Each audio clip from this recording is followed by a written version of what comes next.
is 2A Radio, the African Action Network radio and television station. We want to say this is a brand new day and a very special edition. As you may be aware, Liberia is a common denominator. Each and every one that um, came from that West African country has interest in that country. Hence, we have gathered to have a discussion. We want to discuss about presidential authority and if things went wrong, what can be done in the governance process. To have these discussions, and we will also cross our mind on training events in Liberia. So to have this discussion, we have brought into our studio permanent presence that get roots in Liberia. We want to welcome Justice Cabinet Janet. Justice Janet, how are you? Thank you. I'm okay. Okay. We also have with us Mr. George Numo.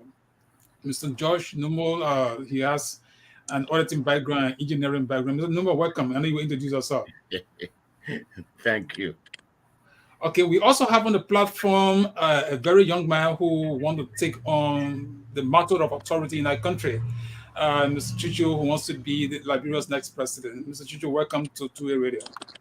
Thank you so much, James. Okay, so having said that, let's go straight into business. We want to have an introductory comment from each. Introduce yourself and a comment. So we want to start with okay, Chuchu. I think you C before N and then no C before J. Can you tell the Liberian people or your listening audience all about yourself? Introduce yourself briefly, and then you have an introductory comment. All right, thank you, James. Once again, this is a pleasure and privilege to be on such a network with such honorable Liberians. My name is Chuchu Alex Jones. I'm a Liberian, and I'm aspiring for the presidency in 2023 as an independent candidate. My background is in finance, banking, and engineering, but I've been involved in Liberia for over a decade, beginning with the Liberian Student Organization and writing on national issues and economic issues. The main reason for my entry into this race is because the lack of leadership in Liberia, especially within the political parties and the candidates that are coming forth with lack of plan to restore our economy, to restore our political structure, including the Constitution, which is one of the reasons we're here today, and to bring sanity back to Liberia. And I believe that only someone with a background and love for country and someone who is not beholden to any political group or any particular interest can reunite our people and deliver good leadership. So thank you for having me. Okay, Justice Janet, we know most of us know you, but we will appreciate if you can just introduce yourself for our audience and probably a short comment from you. The comment. Well, not much to say except to indicate that I'm a former Minister of Justice and Attorney General of the Republic of Liberia, and I also serve the people of Liberia as Justice of the Supreme Court for 13 years. Wow. I'm an assistant professor of law at the Louis Arthur Graham School of Law, and I teach in law in few other universities. Okay, that's good. Mr. George, no more. I'm George Numbo. I'm environmental and civil engineer. Some people feel that I'm a journalist. I think just a journalist would think that way. But I'm not a journalist. One time, I interviewed Roosevelt Johnson and asked him, if he was a military man. He said he was a public school teacher. I said, "But why did you join this war?" And he said, "Market compare pepper. Oh, when market jam, eat pepper." So we felt that there was a need to fill the gap in Liberia during the war, and journalists in Liberia could not uh, cover what was going on. So we started the perspective. But Okay. of recent, I was in Monrovia for about 7 years when John Molu was the Auditor General. I was the Chief Operations Officer, or other Liberian will call it Executive Director, and that's what I did. But Liberia is going back to Mhm. the Paria state. It used to be on a Taylor. If you ask me if I'm willing to go to Liberia now, I will tell you no, Impeached. because plenty things are going on wrong. So I thank you for bringing us on to address issues affecting our nation.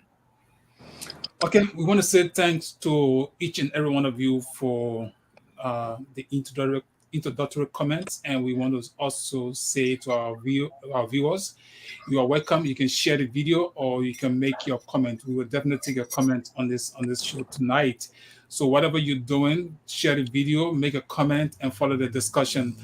Okay, Mr. Chuchu, what are you hearing from Liberia? Let's look at Liberia. Liberia is on the west coast of Africa. It's well situated. It has its own resources. What are you hearing? We have Josh Weah, who um, came from the football field. Liberians trusted him with state power. What is happening in Liberia? What is your take on day-to-day happenings in Liberia? Well, as I mentioned earlier, I've been involved in Liberia for over a decade. And currently, we have a number of young people that are vying for different districts in Liberia. So, as an independent, I'm working with a lot of young people from across the country that are trying to unseat these corrupt and inefficient members of the House and the Senate. So, on meetings on a daily basis, we are organizing, and this is all done by young, brilliant, spirited Liberians who want to take this country to where it needs to be. Uh, as to respect with President George Weah, I think it was a mistake Liberia made to hire a celebrity with no experience, working experience, with no expertise. And as the president, as for the presidency is not a job that anybody should aspire to if they're not prepared. It should be the best and the brightest people in the country who have had a career in public service, in business, finance, that is able to come and deliver some kind of transformation. But unfortunately, we made that mistake, and I was one of those who signaled this was a mistake that we're making. And I think Judge Jenner was one of those as well, and I respect him for that, because in a country where everybody is going one way, you need to have level-headed people who can come up and say, I'm not going with the crowd. So we have those people in Liberia. The problem here is that some of these people in Liberia, the stakeholders, the press, and the people who are benefiting from the loot and the dysfunction in Liberia, their job and their role is to suppress good people from coming forward. Okay? And they've been trying to do that. And thus we're trying to make sure that we're prepared, adequately prepared to face them. And we're going to fight for the Liberian people. Uh, from day one, this president has violated most the very honor of the office. And going back to how can a president, instead of building the country and focusing on building people's lives, the first one of his first initiative was to build 47 units for himself. There was no investigation. Where's the money coming from? There was no audit done. And we have, in the legislature, we have committees. We have different committees that are designed to bring that check and balance. So I don't just blame just the president. even though he has the primary responsibility. But the political parties in Liberia have not served the Liberian people. They've been there for themselves.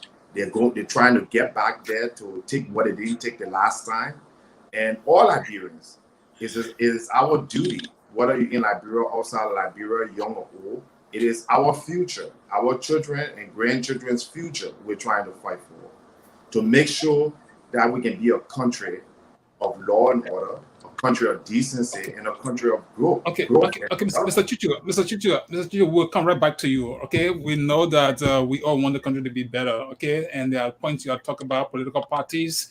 You know, they all being part of the problem. I mean, the legislative branch of government. We will talk about those different actors. But Justice Janet, have you been counted as a result of the census? I haven't seen anybody as yet. But the time will soon expire, Justice Janet. Yeah. Unfortunately, I'm not sure I can go out to look for them to come to my area. I live in a very big community called Dupo Road, and I'm yet to see anyone in our area come to anybody. So we sitting and watching to see whether they Okay, will. but Justice Janet, how you look at Liberia right now? Looking at Liberia yesterday, you being on the High Court, how do you look at situation in Liberia?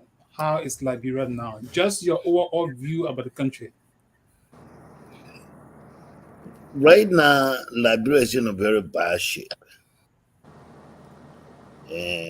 Bad shape politically, economically, socially, culturally. We have right now a government that doesn't care and have any respect for the rule of law. We have a government headed by a president who has no clue as to how to govern and has very little respect for law. So we're very close to a failed state under Mr. Weah. I heard Brother Chuchu talking about the first act was to build apartment houses. No, the first act was, I think, like 2 weeks after he took the oath of office, at which time he pledged to uphold the law and respect the Constitution. The first act was to go on 9th Street, where he had his apartment house, to break it down, and then he built a brand new one. That was the first one. Before doing the 47, I think, apartment houses or whatever. And all these are done in the public glare. No one can do anything but to criticize maybe in Liberia for a couple of days, and then that's the end of it. So there's this reckless disregard for anything we call rule of law. I was talking to a friend the other day, and then he said to me, I want to come visit Liberia, but just let them know that I'm not an auditor. So I said, what do you mean? I said, well, because they don't like auditors, So we all laugh about it. But this is a very serious matter. So what people have been saying now, is this man actually capable of being president? If the records demonstrated over the last 5 years, or very close to... Justice Janet, I'm not cutting you off, but I think you have to other than your seat. Okay. Look, okay, very good. Yeah, is that okay? Yeah, it's fine. You're good. So if the records that this president has made over the last 5 years are anything to go by, then it is nothing but gross incompetence to continue to hold the office of president of Liberia. There are very good legal reasons to consider removing him through the process of law. Okay, Justice Janet, that's a forceful one. His actions according to you, Liberian, the legislators should exercise Article 63. I think that's what you are emphasizing. We will come to that, and we want to say thank you for your comment, Mr. Numo. Yes. Even though you are not in Liberia, but I know you're hearing from the people of Maryland County. There's a lot of killings, a lot of situation that is not too pleasing. What are you hearing from your own people, from Maryland County and from Liberia in general? Well, number one is the road condition. Be a road through Grand Gate or be a road through Riverside. It takes days for people to reach Maryland County. And I have said it over and over that Ellen Johnson Sirleaf brought this trouble on us. She appointed Willie Knuckles.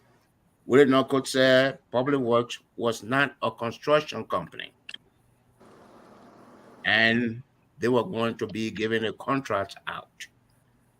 So if you are Public Works Minister and you give $100 million contract on or to somebody, to George Numbo, you get 10%, even though it's not on the book, but it is common understanding. You get 10%, which is $10 million for that Public Works Minister.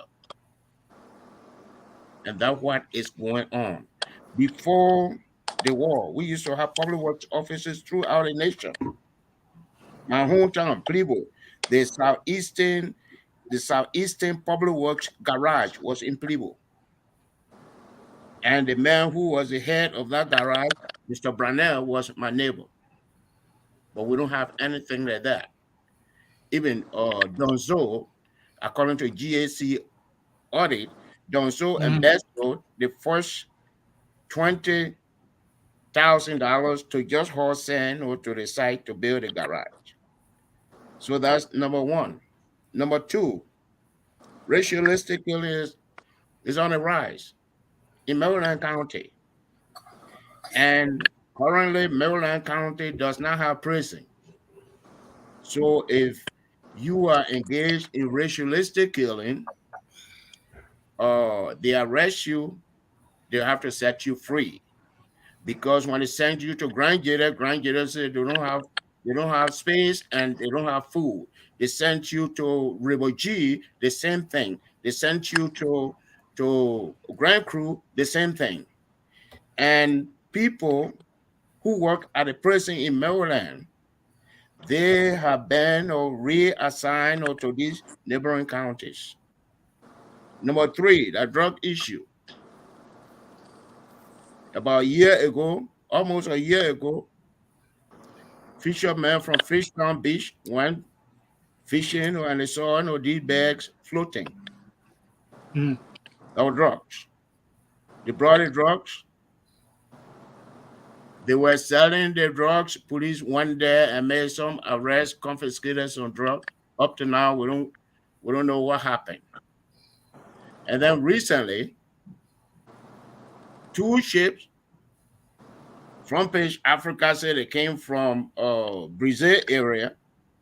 Other people said they came from Ghana with Nigerian, both with Nigerian crews. Anchored in the sand, not at the port of Harper. And one of the ships, nobody was allowed to, no common man was allowed to enter. And while that was going on, Moba Molu visited Maryland with somebody from DEA. One of the officials of DEA accompanied Moba Molu. And the drug issue in Maryland County, it's terrible. Wow. Very terrible. So I want to stop there. Okay, Mr. Numbo. I mean, these are all issues, and Liberia has a lot of problems. Today, we want to emphasize on George Weah. And even though we're going to be discussing the three branches of government, the role they need to play to stabilize the country, but our purpose for today is to look at the office of president. Okay. And we want to look at how do we correct the ills of the president or the president's failure. Like Justice Janet said, the president has violated major laws of the country, and he thinks the national legislature should take some decisions. It's out of these things we want to discuss. But before we go into that, the president is out of the country currently.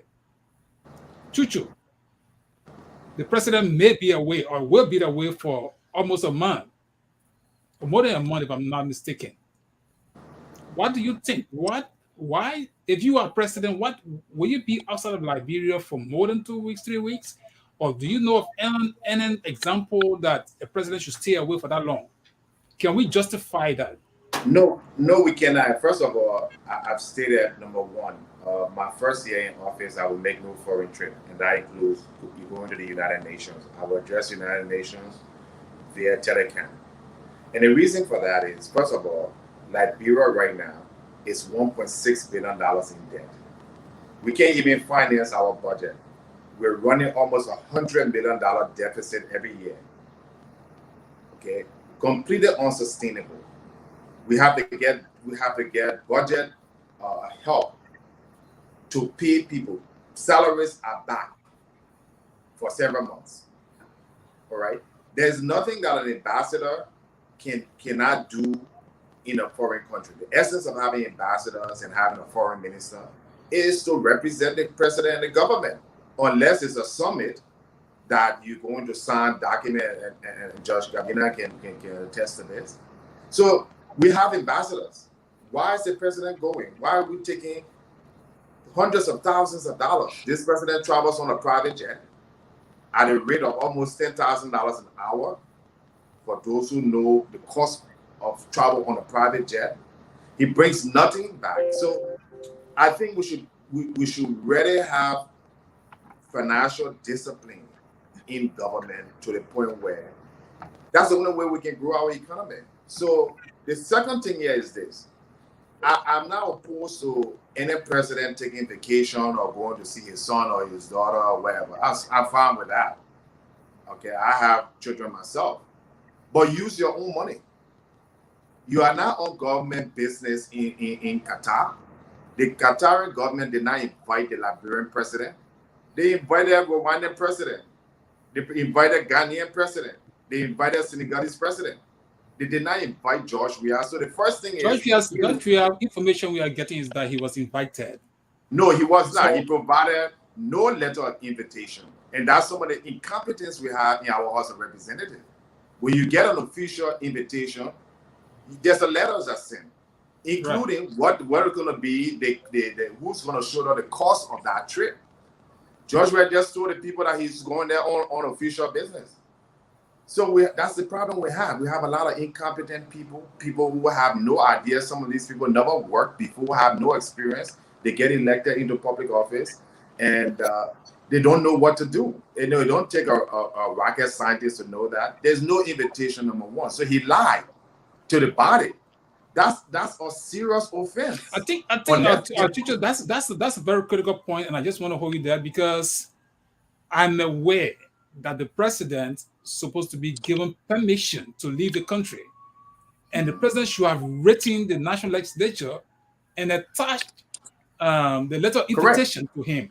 Correct. So I definitely agree with you on that point. But before we continue, we'll not go to Justice Janet. Justice Janet, you said you want. I think it's time that Liberian, try to take some actions in line with the Constitution. But let me read for you Article 63, and probably you can 62. Probably you can add your voice on that. It says the president and the vice president may be removed from office by impeachment for treason, bribery, and other felonies, violation of the Constitution, or gross misconduct. Justice Janet, do you think from the president doing, from his actions, this provision of the Constitution can be applied? Well, I like to put a question this way. Has the president committed impeachable offenses? Right. My answer is a resounding yes. A Why? litany of violations. You know, when you look at articles, they say the president can be removed from office by impeachment, and they gave the reason, say for treason, which is an act to overthrow a government, Right. a constituted government.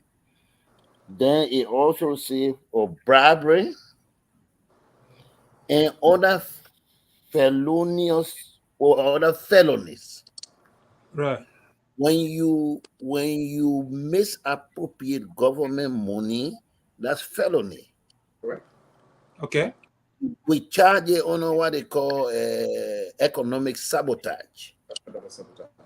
And the definition of economic sabotage in my mind fits into some of the action, especially recently taken by Mr. Weah. The question will be whether we have the institution that composing of people who had the courage to be able to stand up for the law. Because why it says here, if these things are happening, it is this, there's a body that needs to take action. That would take us from there to a second point. You know, when the Constitution of Liberia talks about impeachment, it also provided things that must be done. Mm-hmm. It says if somebody is supposed to be removed from office because of these things, and they name them bribery, felonious or felony crimes and things, then the legislature should embark upon, which you find in Article 43. Article 43 say the legislature must go and pass impeachment resolution, whatever, and then Deal. the president be Yeah. subjected to a trial. But the catch in this is that in Liberia, there are no rules for any Right. authority to embark on impeachment. So if you were to go now and say, look, we must impeach the president, the first thing will be, where are the rules that will govern those proceedings? You don't have them. I'm sure you remember that I was subjected to impeachment during Right. Right. in 2019. And after they did what they did, our argument there was, look, you can't embark on any impeachment proceeding because the Constitution itself requires that you put in what they call impeachment rules and procedure, so that anyone appearing before you will know how to protect their own rights before you. I listen to No Justice. such rules up to today have been passed. So assuming you want to impeach Mr. Weah, how do you do it? I will be the first person to volunteer to defend him. We're talking about the rule of lawyer, we're talking about any one person. So how do you do it? The legislature is still in breach of that. Its responsibility to pass those rules. And the Constitution says both houses must pass that. So the lower house and the upper house must pass these rules. And then when they are passed, of course, they will be published so that everybody will have that. So the day they say they are impeaching you, you have those things that you can refer to. We don't have any such thing. But more than So, that, so Justice Janet, by that standard, by what you just explained, suggests to us that your impeachment that was held in 2019 was wrong because there was no established rule set into motion, an impeachment proceeding. well, it's not Why Cabinet we are not Janet discussing saying your this. issue, just Yeah, it's not Cabinet Janet saying it. That was the argument my lawyer put forth before the legislature, both the right. House of Representatives and the Liberian Senate, and he disregarded that. We took the matter to the ECOWAS court. The court also questioned the whole proceeding on ground that no rule of procedure was available in order to govern the proceeding itself. And therefore, the person who was subjected to the proceeding, to the impeachment proceeding, was not given fair trial. That's what the court said. So let's assume now that we say, okay, Mr. Weah has done all of these things. In our judgment, in my judgment as a lawyer, these constitute impeachable offenses. There's ground to impeach him, to remove him from office. How do you do it in the absence of those rules? If I can just come in, Judge Janet, and correct me if I just want to ask you a question. And I'm not a lawyer, but I can recall when the House of Representatives in the United States impeached Bill Clinton, and in the case of Donald Trump, that was one of the issues. And I think the House, prior to the proceeding, they voted on the rules. And then they passed a law for the rules of the impeachment, and then they proceeded with the impeachment. So is that something that can be done in the House of Representatives? Just to that point, before the United States has a law on impeachment, there is an existing law. So they were amending that law to suit the current reality. Yes. I have read that law. There is an existing law. In fact, I can't go into that right now, but there are a series of amendments to impeachment law of the United States. So what Justice Janet has raised is indeed the constitutional law of Liberia calls for that. There must be a piece of law that will define how you can conduct an impeachment. May I comment? The law will say there must be an impeachment of the president, vice president, and judicial officials if they committed these crimes. But the law did not spell out how to go about it. So the national legislature has that responsibility. Now, what Justice Janet has said is indeed the sticker issue. Why, if George Weah is in violation of the Constitution and laws, how do you remove him? How do you impeach him when you do not have the procedures needed to go about doing this thing? It's not just the impeachment bill, but there must be a whole lot of things to be done. It's already known, but there are other procedural steps to be taken. Can I make one quick comment there before Brother come in? Firstly, we must all appreciate the fact that the Liberian Constitution is also different from the American Constitution. While they may have a lot of similarity, there are differences as well. That's true. Secondly, our Constitution, when it comes to the issue of due process of law, is very, very strong. And in light of that, Article 43 of the Constitution says this, and I just want to read it quickly. It says, the power to prepare a bill of impeachment, this is Article 43, is vested solely in the House of Representatives. So the House of Representatives can vote a bill of impeachment. It can do so. To say, for these reasons, this president must be impeached. That constitutes in criminal law called the charges. They can vote 2/3 and say, these are the charges. This man is in violation of these laws of our country. And therefore, on this basis, we have voted to send him for trial. That bill of impeachment now will be sent to the Senate, where the trial is conducted. But this is what the Constitution says. The legislature shall prescribe the procedure for impeachment proceedings, which shall be in conformity with the requirement of due process of law.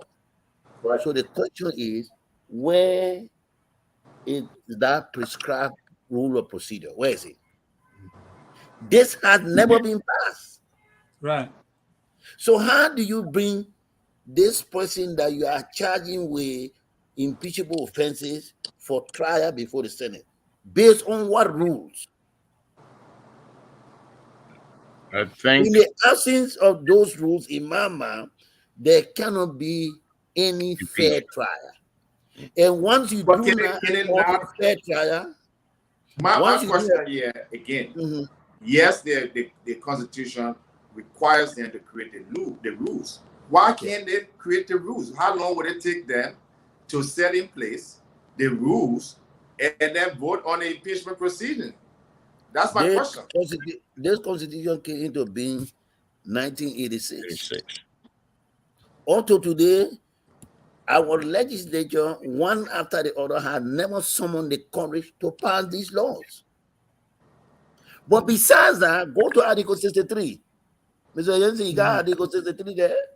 Yeah. 63 Go to says Article 63. whenever a person elected to the office of president dies or is otherwise incapacitated before being inaugurated into office, the vice president elected shall succeed to, to the office of president, and this accession shall commence a term. Is that what you're making reference to, Justice Janet? No, I think is Okay, we'll come to Justice Janet on that issue. yeah, George Nomo, we we'll wanted to come look to at it. the president's. I Say that wanted to again, make Justice Janet. reference to I wanted to make reference to a provision. I will get it and then you put on a book where the Constitution impose a duty on the legislature and say there are conditions under which a person elected as president may not be able to carry out the duties and function of president because that person is ill. Yeah. And then they say the legislature within 1 year after the constitution come into being must define those conditions. That was 1986. Because you know, when a person begins to behave in a way as if they are ill, there's a reason to look at them in terms of whether they are capable of execution of the duties and function of the president. I think you're making reference to Justice Janet. I think you're making reference to 63B. And it says, I may just read it says, whenever the office of the president shall become vacant by reason of death, resignation, impeachment, or the president shall be declared incapable of carrying out the duties and functions of his office, the vice president shall succeed to the. No, Mr. Jensen will come to it. I will show Okay, you the all right. So, appropriate. Judge Nomo, let's get to you. The president wrote the communication on the 1st of November that he was traveling or he has had an invitation to leave the country. But he wrote the letter on the 1st. And the president left Liberia from his own communication. He left Liberia on the 1st. Procedurally, when the president writes the legislature, he's asking for permission. The letter written on the 1st and reaching the legislature on the 1st, the president leaving the 1st, what do you think is happening to the governance process in Liberia? Governance, where you look at the three branches, in this case, let's look at the two branches of government. The president wrote the letter on the 1st to the legislature, but the legislature herself know very well that it's not possible to receive the letter on the 1st and consent or agree for the president to leave, but yet the president leaves on the 1st. Is that an issue that Liberians should be concerned about? Mr. Nomo?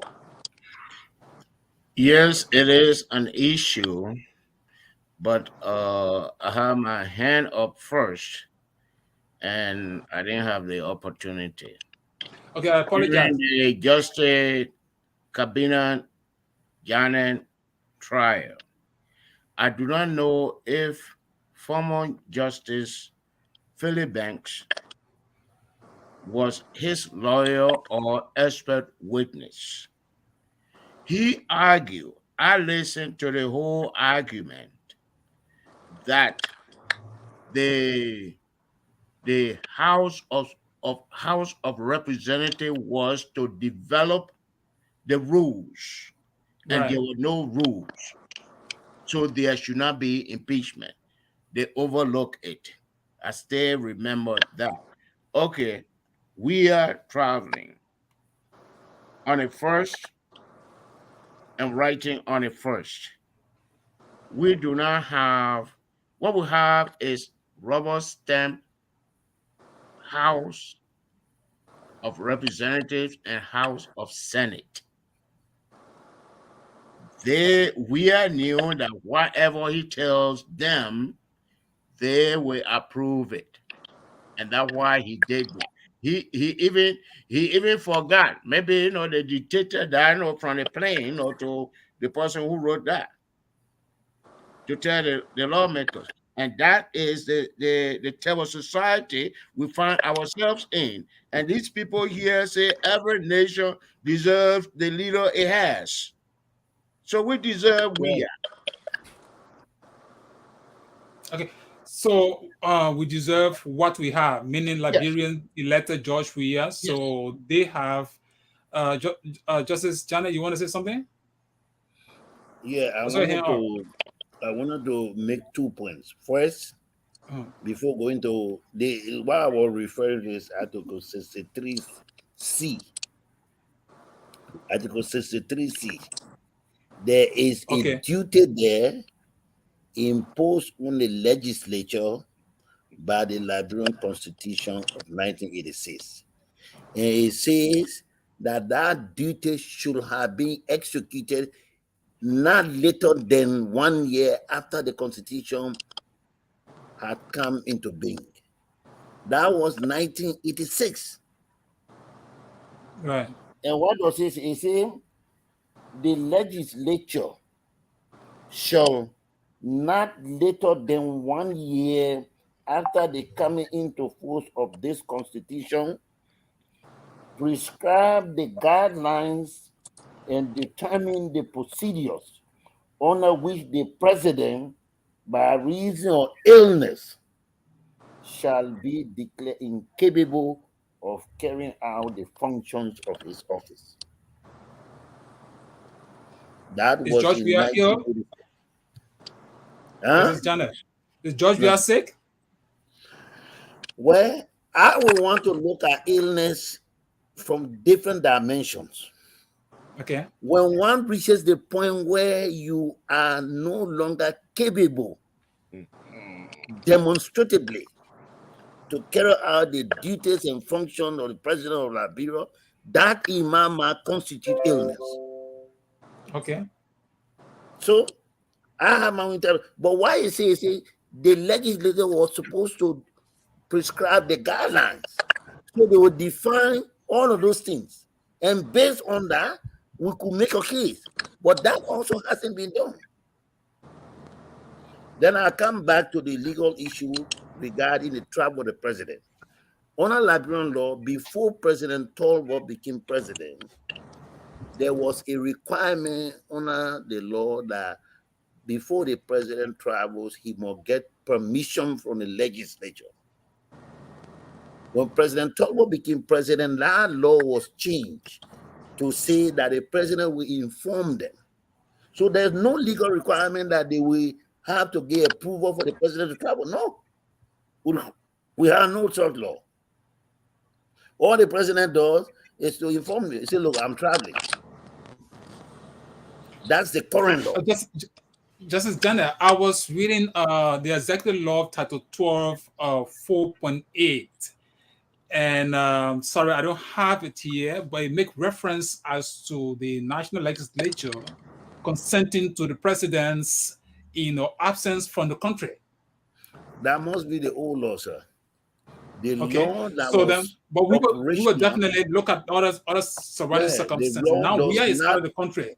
The president does not have any legal requirement to get consent of the legislature to travel. No.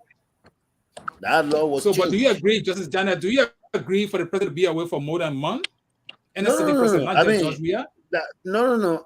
I don't think any responsible and competent president will abandon the country unnecessarily for that length of time just to go watch football game.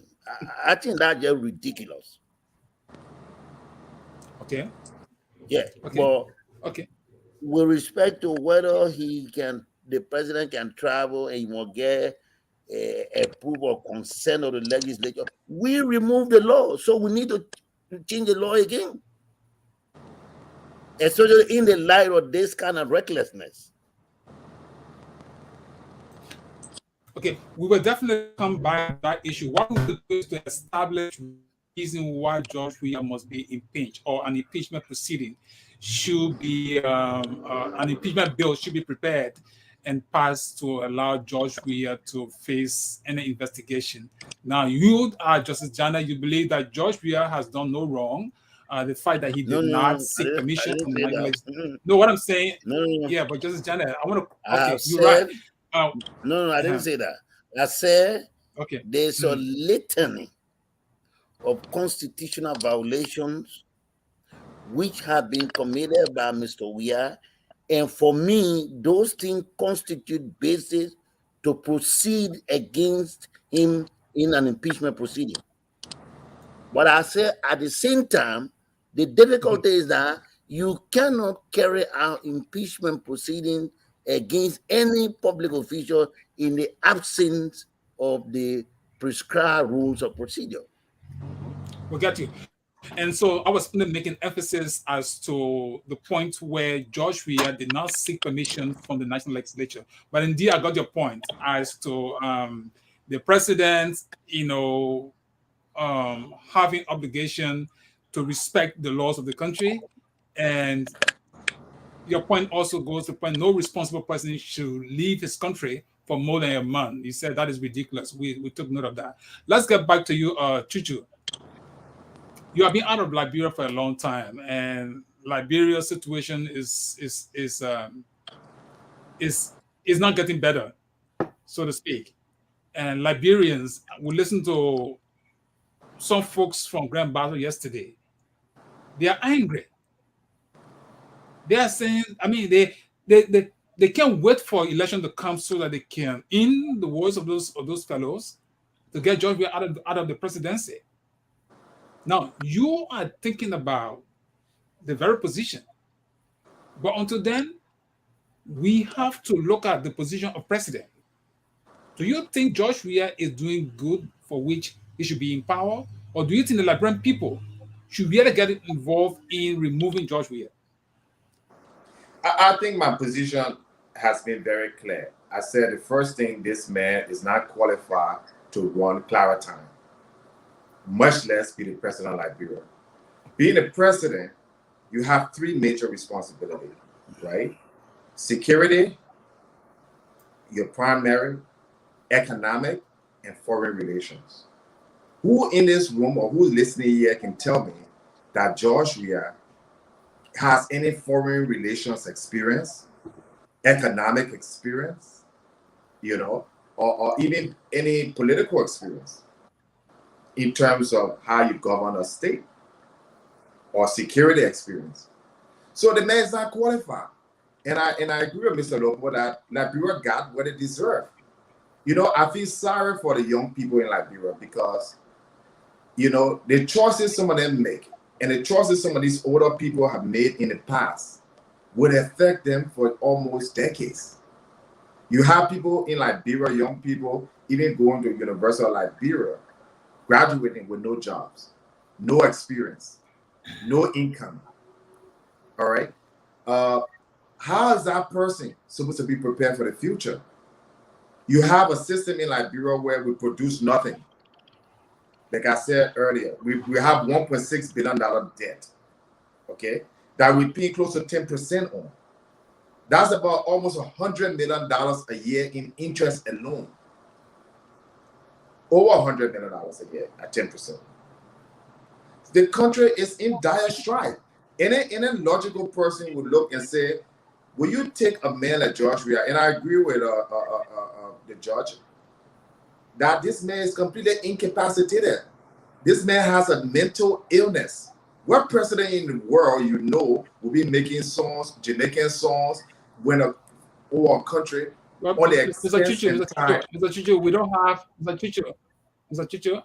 Just a point. I don't think we have empirical evidence to point to George That's my Weah opinion. having mental illness. That's my opinion. Yeah, I know you take responsibility of your statement, but I mean, for Correct. the presidency, George Weah, we don't have the empirical evidence to say he has mental Well, illness. we didn't do any psychological evaluation. If we did one before somebody gets into the presidency, and we do a common IQ test, you will find out that I'm correct. So I challenge the House of Representatives. We say we have people who have the experience in running for office. What is their job? We say a simple proceeding since 1986. We are paying legislators close to $15,000 a month to do what? They can't even put together the constitutional mandate of putting together a proceeding.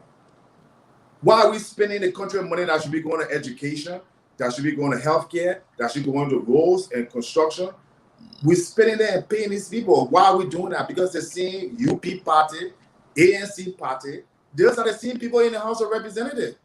Or maybe because the political parties or your political institutions are also not asking them the right question. Like Justice Janet said, this is a constitutional mandate. You emphasize that this is a constitutional mandate. George Noble is saying these people should have established the rules. So they don't have the rules. So then you're running political institution. Are you part of a political party in Liberia or Chuchu? No, I'm an independent, and I will consider myself someone in the political process, and that's why I said earlier that we are speaking up on these things. We are working. We've drafted many documents. We have a full policy on the plan to move forward because we can't keep looking back. We got to move away from this George Weah, move away from this current representative, and start electing people that have sound judgment, that are capable intellectually to run the country. So that's the first problem. You got people in a representative. You have somebody like Barney Sherman, who is indicted for criminal offenses internationally. He serves as, I think, the chairman of the Judiciary Committee. So how is he someone who, by indictment, is a criminal, is supposed to now put in place rules and hold other people accountable? So our system is broken and it's serious.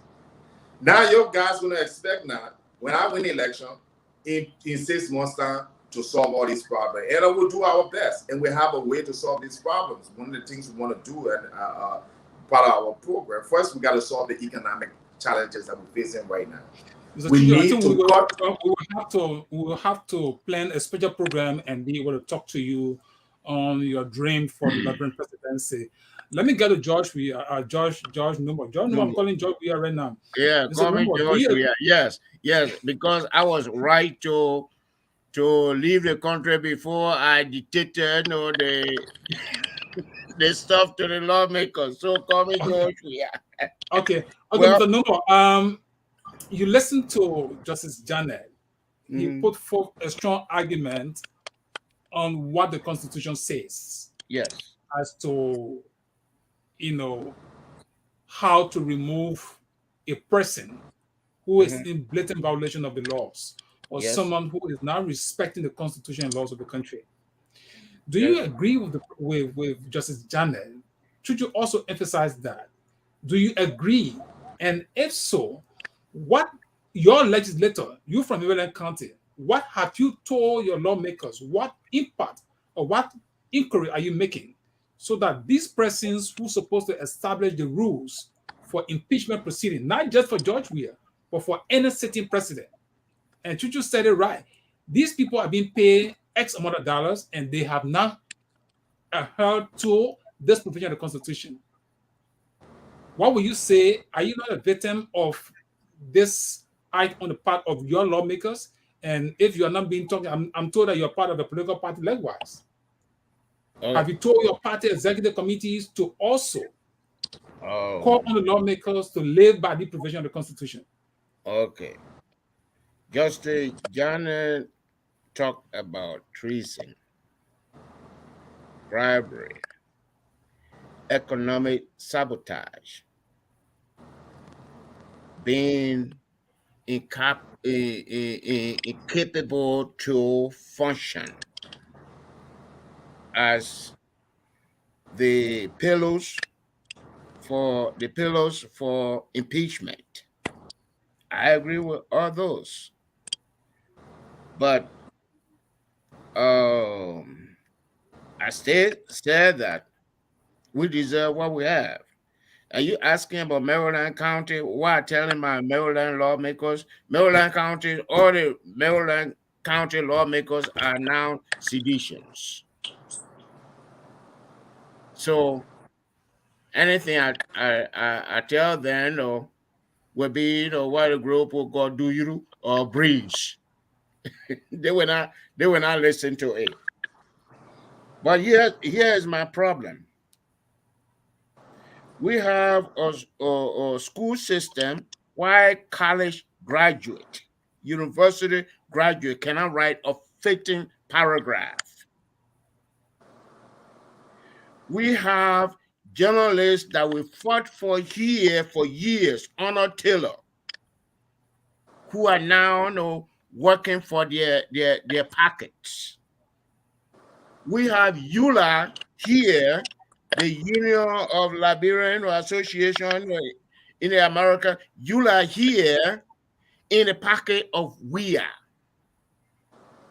And you are here in America. By default, you are a member of EULA. And we have the Liberian Council of Churches worshiping Weah. And we have the human rights organizations that were functioning during Taylor time, even Ellen time. They are nowhere. The only guy we have in Liberia on a block is SUP, Student Unification Party. They in the whole country, opposition parties, they are zero.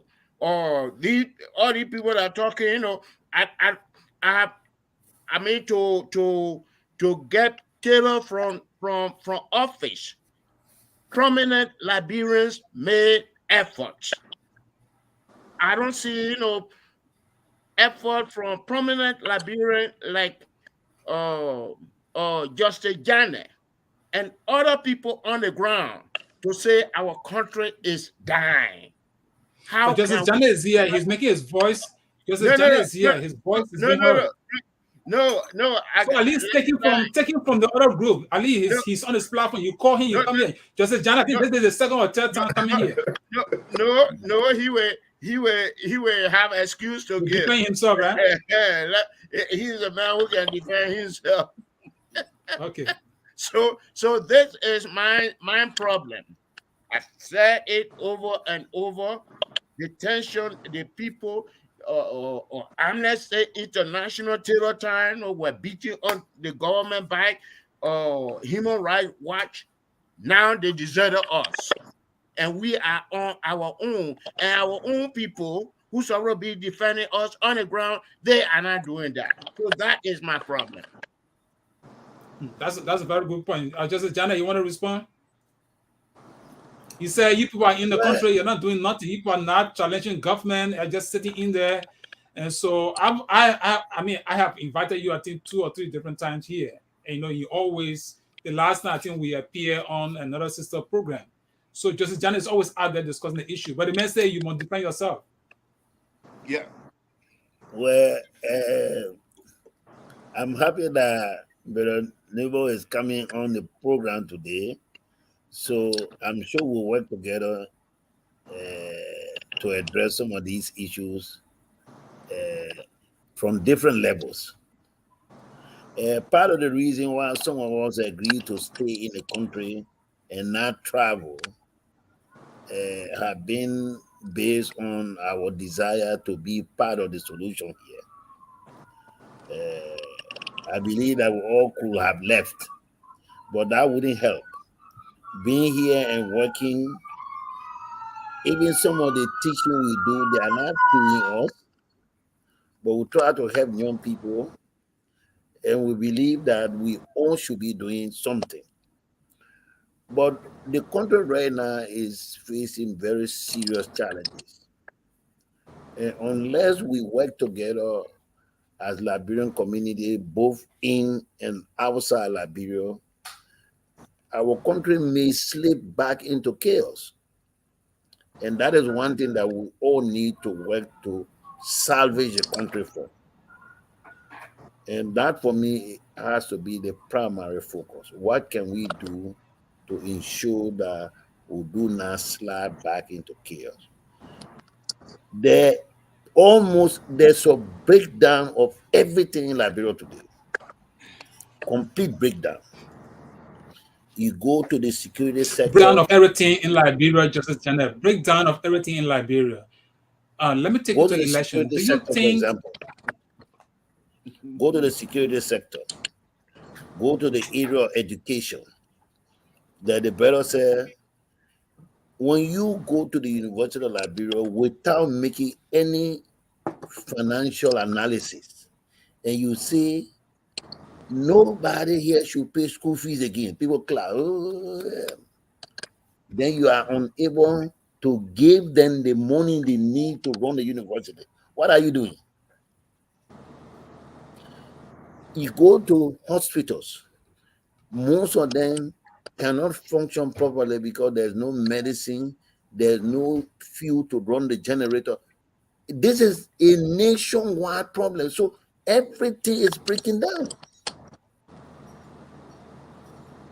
You saw the other day where the judiciary at the highest level had to summon the Minister of Finance to say, look, what are you doing? You can't give us our money to pay our employees, to pay the judges their salaries.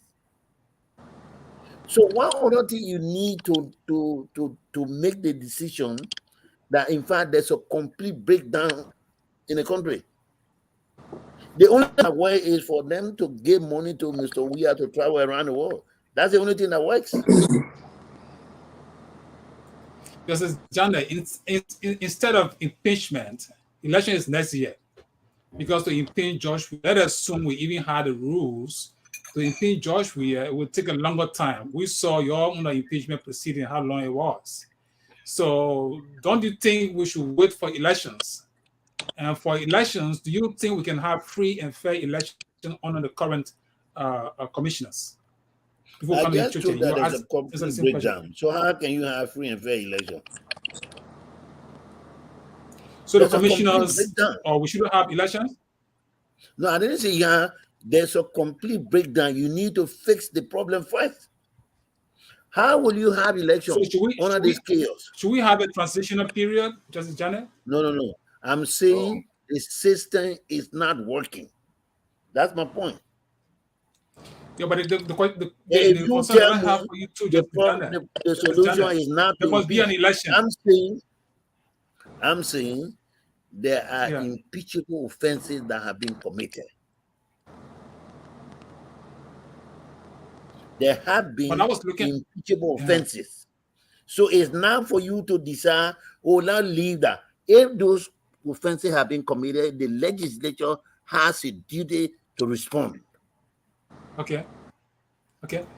I mean, that's the first thing that we know for sure. There are provisions in the law that gave the legislature all of the authority they need to prepare an impeachment bill. And hoping that some of them listen to you, we will hope that they will take some actions if and only if they think there are, impeachable offenses. But I want to know saying they have a duty. Now, if they want to, they have a duty.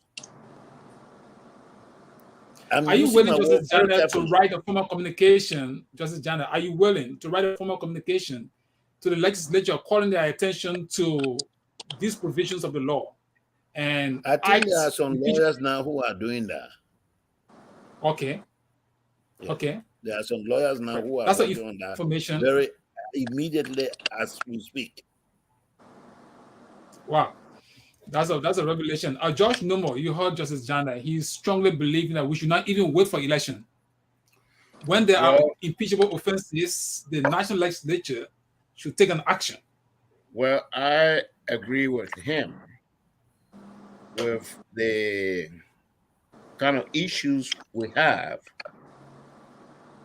2023, we will not have free. We have election, but it will not be free and fair. I think that's what he was Why? trying to tell you, that it will not be free and fair. Why? You don't trust the commissioners? And You don't trust the commissioners? oh, I don't trust the heads. I have no reason not to trust the rest of the commissioners, and I don't trust the international community. Recently, the international community called the political parties and told the political parties on the part of legislators that they should promote the census, because the census was going fine in the southeast. That's what they told the opposition, all the political parties, including CDC. That's what they told them. So no, these people, the international community representatives in Liberia, that just job security. They want to continue to. They don't That's care what happened. that's a big one. No, That's an I'm telling allegation. you, they don't care what happened to us. They don't care what happened to the country. They want to You keep should their blame your job. government, though. You should blame your government, Mr. Numbo, Well, not the international partners. they called a meeting. It was not the government that called a meeting. They called a meeting of the various political parties, that the political parties must behave or believe in the census, because the census is going fine in the southeast. Yeah, Mr. Achuchu, what do you think? Well, I totally agree with Mr. Lopo that the international community, they've been a problem in Liberia, okay, including the United States government. They have mishandled Liberia. This very ambassador came out praising this government. They are funding the budget of the government. They're inviting this president to Washington, D.C., and with all of these problems. No, but the ambassador has told you that the government is corrupt. Yeah, then why are they still funding the government budget? The international community, the ambassador is not going to come and take political action on behalf of you and your citizens. All right. So my thing is, if you can't fix the problem, then just leave it. The United States let me finish with the point here. Let me finish with the point, because I know most Liberians are intimidated by America. They're intimidated by American ambassador. I'm not. All right. The same school and the same education, the same 1+1 that the United States ambassador or the United States government has. That's the same thing I went to school for. So let's address this issue, because that's the elephant in the room. The United States government, number one, under the Early administration, this Truth and Reconciliation Commission came up with recommendations, all right, that the House of Representatives in America passed an act in support of it. When the commission came up with its final report, and Ellen was mentioned along with other people who the American government felt were in the corner, they ignore it. They're going about sanctioning McGill and a few other Weah administration. I'm fine. These are corrupt people. They should be sanctioned. But what happened to Ellie Johnson's children? What happens to Robert Salif, who Ellie Johnson admitted committed huge financial malfeasance at Nakal? So if you are intervening, you are a mediator, you have to be even-handed.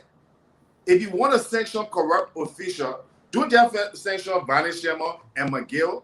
Go back and sanction all government officials, past and present, that you believe that corrupt. The United States government did not call Ellen Johnson's administration corrupt. And Ellen Johnson's administration, according to Liberia Auditor General Molu, said they were 3 times more corrupt. So we need leaders in Liberia that can stand up to anybody, and that's why I don't see. But if you all have these political people are puppets. All these killing this when they're around, they can't face the issue. So I agree that why are they telling the Liberian people that the censure they should follow the censure and they should support it? When people know that the government has failed, the people know that the people are not being counted. Justice Kabina is on the line here saying that he hasn't even been counted. Look, he's correct. They are in the interest, and we need Liberians to have our country interests at heart. And if that means butting head with whoever nation or wherever international community, because I think they helped create this problem, going all the way back to Charles Taylor. And people need to speak about it. I will be writing about it. I will be publishing my views and my letter openly. And I think Ambassador McCarthy should be recalled. He is failed in Liberia. He's there playing basketball with George Weah when people in the country are suffering. And then you won't come one day and say, oh, yeah, the government is corrupt. You didn't know that 2 years ago, 3 years ago. They should stop all funding for this government. They should stop all our government officials. The U.S. ambassador has said, and not just the U.S. ambassador, even the U.S. ambassador to the United Nations also has said that the country Liberia is corrupt. To cure this problem, they have said it is left for the Liberian people, and they are right. Okay, so I'm Justice Janet said, listen, Justice Janet said, in fact, the whole place is rotten, right? So for him, he believed there must be action taken now. We shouldn't even wait for election. So the international partners cannot do for you. They can go to some extent. Like you said, I agree. If there are empirical evidence that Ellen Johnson Sirleaf for children and everybody were corrupt, they should sanction them. Ambassador McCarthy was not here doing Ellen time. So you can't blame him for those things. But he's still carrying on the government of the United States policy and position against. What are you I agree. Correct. I agree. All right. But right now, and let me say this the issue is deal with your government. If you had a very competent government, they could raise an issue with the United States government as to any ambassador or official into Liberia. Well, as a taxpayer in America, I have every right to raise the government on how United States and how my taxpayer money is being spent. Yes, you're right. You're right. I'm not denying that. Yeah, John, may I come in, Johnson? Yeah. Jensen. May I come in? McCarthy went there recently. Right. I remember there was a demonstration planned, and people at Costa, the law was saying, or the ambassador who was there, give them good advice. And we published in the perspective that what they were saying we differ because of the close relationship between Weah and that ambassador, Christine Edmond. Then McCarthy went. McCarthy made several speeches. One of them was like if J.J. Rowell was living. Right. And those were powerful. But he is not the one making the decision. And there are some things that America provide that will not go directly to the government. America feels that it still has that obligation. Playing basketball with Weah, I don't think that is significant. Linda Greenfield was with Ellen, and we saw in the Weekend League, the report that Linda Greenfield sent to the State Department. So though McCarthy is playing basketball with Weah, but he has been upfront with the Liberian people. And he has told the Liberian people, it is your responsibility to hold your government responsible. So recently, I don't know if Mr. Jones heard about it. City's sedition plan a demonstration against the same McCarthy. Yeah, so I think McCarthy is doing his job. So I think, let me be very clear here. I said the United States policy towards Liberia has been a complete failure going back to Ellen. Okay. If Liberia is not where it is today as a country that recovered from war, because there are many countries that lasted longer in war and have much more recovered, is because the sentiment again, like you said, the antics of going to celebrate with George Weah, Okay, U.S. ambassadors are in all countries. I don't see them celebrating with the Iranian president or the Iranian prime minister or countries that are deemed to not be upholding human rights. This government has violated people's human rights. They beat students. They promoted gangsters in Liberia to intimidate people. What is the United States government saying about it? So my point here is not just on McCarthy. What I'm saying is that's a foreign government. They have every right to conduct their policy the way they want to conduct it. Okay. Right? And they have chosen to play a vital role in Liberia's recovery by funding the Liberian government, by giving it assistance, by personally engaging with the government. That is not working. They're promoting a census, like we said, we have a serious constitutional issue, a serious breakdown in government. What I'm recommending to them is the government, in order to get the government to do what it needs to do for the people, the United States government should start carrying out some degree of sanction towards this government. They should have been doing it with Elling. They should have been doing it with why are you recommending for the Liberian people, the Liberian citizenry? What is their political party, the opinion leaders? Why are you recommending? Mr. Nomo, I think he did. Let me answer that question, okay? All right. So we are not sitting and saying that the Liberian people and the Liberian leadership don't have any responsibility. In fact, they have all of the responsibility. That's why I'm here today, is that I don't have anything to do. That's why I decided to enter my voice. That's why I speak up and write up against the ills in society. I've been doing it for over 10 years. I've been participating in changing this country, recommending holding people accountable. And the reason I'm in this race now is to bring different perspectives and ideas. So we should take responsibility. Part of the responsibility we should take is to look at the political dichotomy, make a clear, level-headed assessment. If the American policy is not working, we need to speak up against it. If we need to make recommendations, if the simple one was saying, I'm calling for the president to be impeached. In fact, the legislator, half of them shouldn't be there in the first place. And what we're doing, we're mobilizing, we're galvanizing people to replace them. Maybe the U.S. government should help us and get how many people instead of helping the government, helping you on the ground to hold the government responsible. That's why I'm asking. We have several people on the ground. We have several. This is an institution. Okay, the Independent Alliance is not Alice Jones. I'm not talking about your organization. Sorry, I'm not talking about your organization. I'm talking about Liberians on the ground. Yeah, but let me say this. I cannot speak for other political organizations, civic organizations. I can only speak for myself and my institution. What we've been doing. We started the movement to make Liberia better. We put up reports. We invite all the political parties to come with solutions. We go in the media. So I can't speak for your field government officials and leaders in Liberia. What I've done is I have taken the time to step up as a Liberian or son of Liberia to try to make my country better. I don't see you guys, most of you guys, coming, reaching out and looking at these young people and saying, this is the future of Liberia. Let's help them.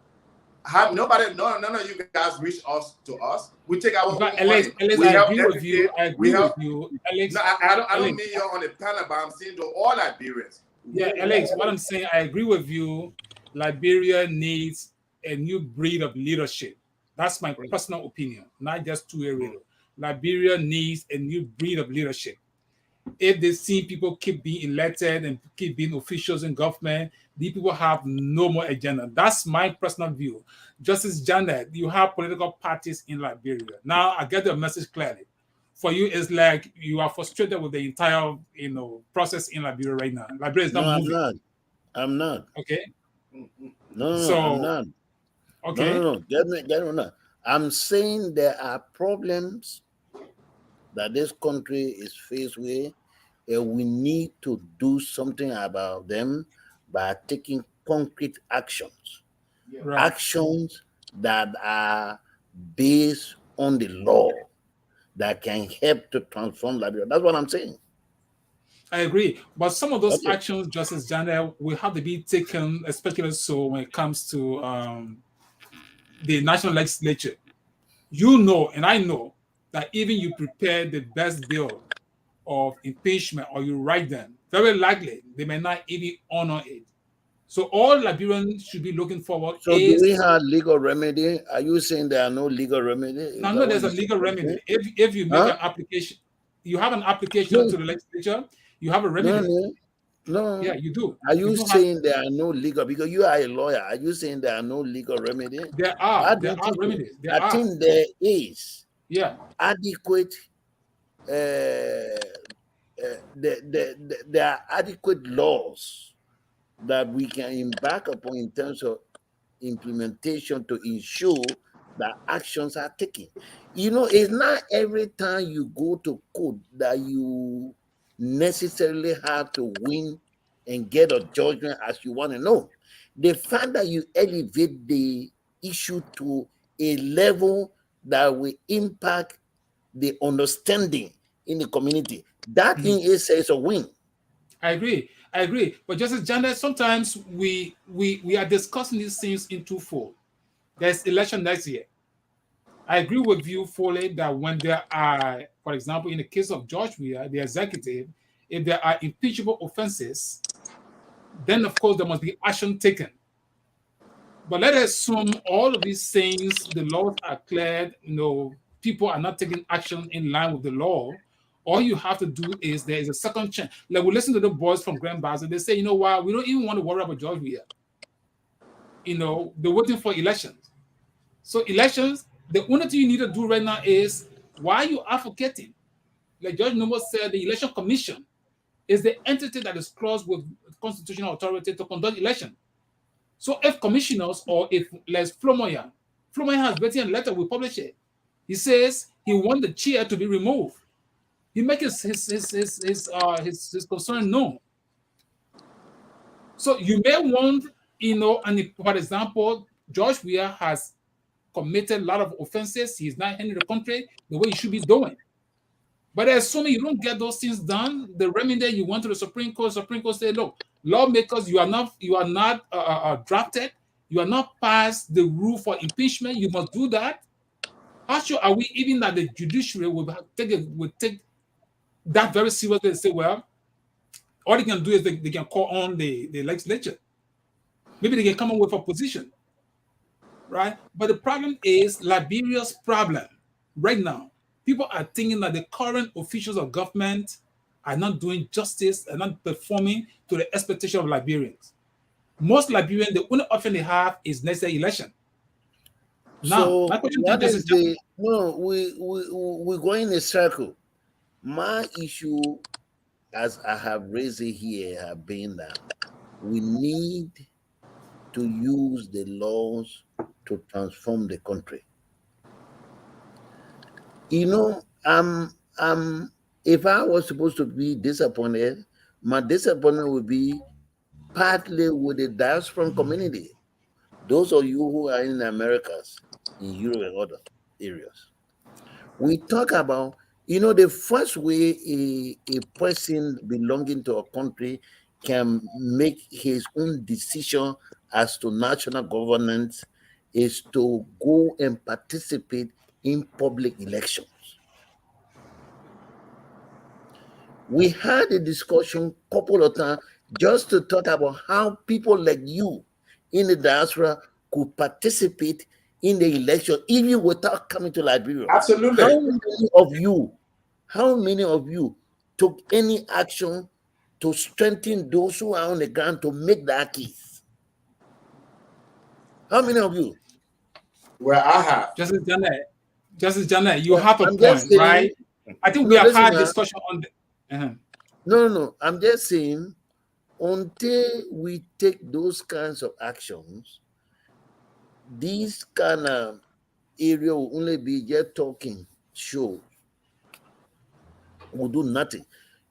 When you talk about the electoral process, the first thing you need to do is to be sure or ensure that you can vote. You have Eula there. You have many of you guys in there that I believe understand the problem. What have you done as organization or as individual citizen Because at least we have to congratulate the George Weah government for one thing, the passage of the dual citizenship law. At least we have that on the books now. But what are you doing? The people who, Liberia is one country where there's no requirement, educational requirement for running for public office other than few. To be legislator in Liberia, there's no requirement that you must have attended high school. No. Or you must be able to read and write. No. To be president of Liberia, there's no educational requirement. The only requirement, you must be old enough to be 35 years old. Period. You must stay in Liberia at least 10 years before the election you want to participate in as presidential candidate. Those are the requirements. You must pay your tax. But there's no requirement that you must have obtained a high school certificate. No. And the majority of the young people who don't have those educational qualifications care less about those things. But you in the diaspora, you're supposed to be seen, at least most of us believe you are an enlightened society. What are you doing to participate? I'm told that you more than 500,000 people in Americas. If I can answer that question very quickly. Yeah, let's hear from you, Chuchu. All right. Alex. Look, George, I think we've been doing a lot. Okay, again, I cannot speak for your political party. I can't speak for Bwaka. I can't speak for Gongolo. I can't speak for Cummins. But like I said, we have been working, and we are currently working with hundreds of Liberian people, educating them, holding meetings, teaching them the Constitution, encouraging them to run in the districts, helping to fund them. These are not things that will make a lot of noise about. So my coming to the race is not just Chuchu Alex Jones. You change your society from the foundation. Okay? You have to work. We're talking about the legislator here today. Most of our candidates are aspiring what they care about, only themselves. One of the first things I did when I made up my mind to participate, I said, I'm not going to do this until we have enough young Liberians that are able to occupy our legislative and possibly Senate branch of government. Because I'm not going to be able to govern effectively if I have all these people in government, like you say, some of them can barely read. Some of them don't even know the Constitution. They don't know what government is. They think running for office means you go build a little project, you go build a little school, then that requires you to be capable enough to become a legislator. We have to educate them and say, no, that's not the job of the legislator. The legislator is supposed to pass law, make proposal, meet your constituents, come with solutions. Your job is not to go build school. The government has allocation for that. The government has resources for that. So our people don't even know that. So when you want to run for president, what the president tell you, say, oh, what kind of project you doing? Where in the world do you see candidates or representatives building project as a policy means of becoming a good, effective leader? Did Barack Obama build any project? Did Jerry Rawlings build any project? Did Paul Kagame build any project before he became president? Michael Foley. So what I'm saying, you're right on the educational part. But these are the electorates here. So we're trying to educate the electorate. Our job as aspirant, we cannot come there and do the same corrupt things that the people doing that got our country where it is. I talked to a journalist today, all right, from one of your papers. I'm worried about you people. You people there. How many of you are today ready to come and vote in the 2023 election? Like I said, 2023 is 7 months from now. We have all how many our of people. you? Yeah, Mr. Nimue, you want to say something? Yes. You got let me answer the question, Josh. All right. Let me answer the question. Yeah, okay, Chuchu. Yeah. Okay, just a minute, Mr. Nimue. Okay. So, Yeah, Chuchu, your question is we have people, most of our 90% of my supporters and the people part of the alliance are on the ground. They are in the counties. They are working. Chuchu, just a point. Chuchu, just a point. Since Janet has a specific concern, and sometimes he and I have a discussion on it. He's asking the question, what are we doing to stay where we are vote in Liberia's elections. He said the Well, George Weah again, government has done that's a well to question, allow. isn't it? All right. So, like I said, he was a judge for 13 years. He was part of government, right? I'm sure you supported a political candidate or president in Liberia, and they did not put into place electronic voting or absentee ballot. If you have electronic voting and absentee ballot, they will do two things. One, it will generate resources because people, Liberians outside the country, will register, pay fees that will increase our revenue. And two, every Liberian here will have the opportunity to vote overseas, which they do in Seychelles, they do in Ghana. So, Janet is saying, what are so you hold on doing? now. I So agree they with did not yeah. do that. They did not do that. That's the only way it's I going to be. agree We too, have the and that's a good technology. point too, Justice Janet. I think that's a good point, Justice Janet. You being in government for more than 13 years, you also had a major role in making sure that these procedural steps were taken. You know, but as it may be, Justice Janet is asking you, Chuchu, what are you doing so that you can take part into next day election, so that you can vote, you can stay in your house and your ballot papers, It's you not know, drop to possible. you. Okay, so electronic voting, even if you having problem running the census, I'm a technology guy. You can't even conduct a census. Then you talk about biometric. You don't even have electricity consistently throughout the country. The law says, as a citizen, you can vote by absentee ballot.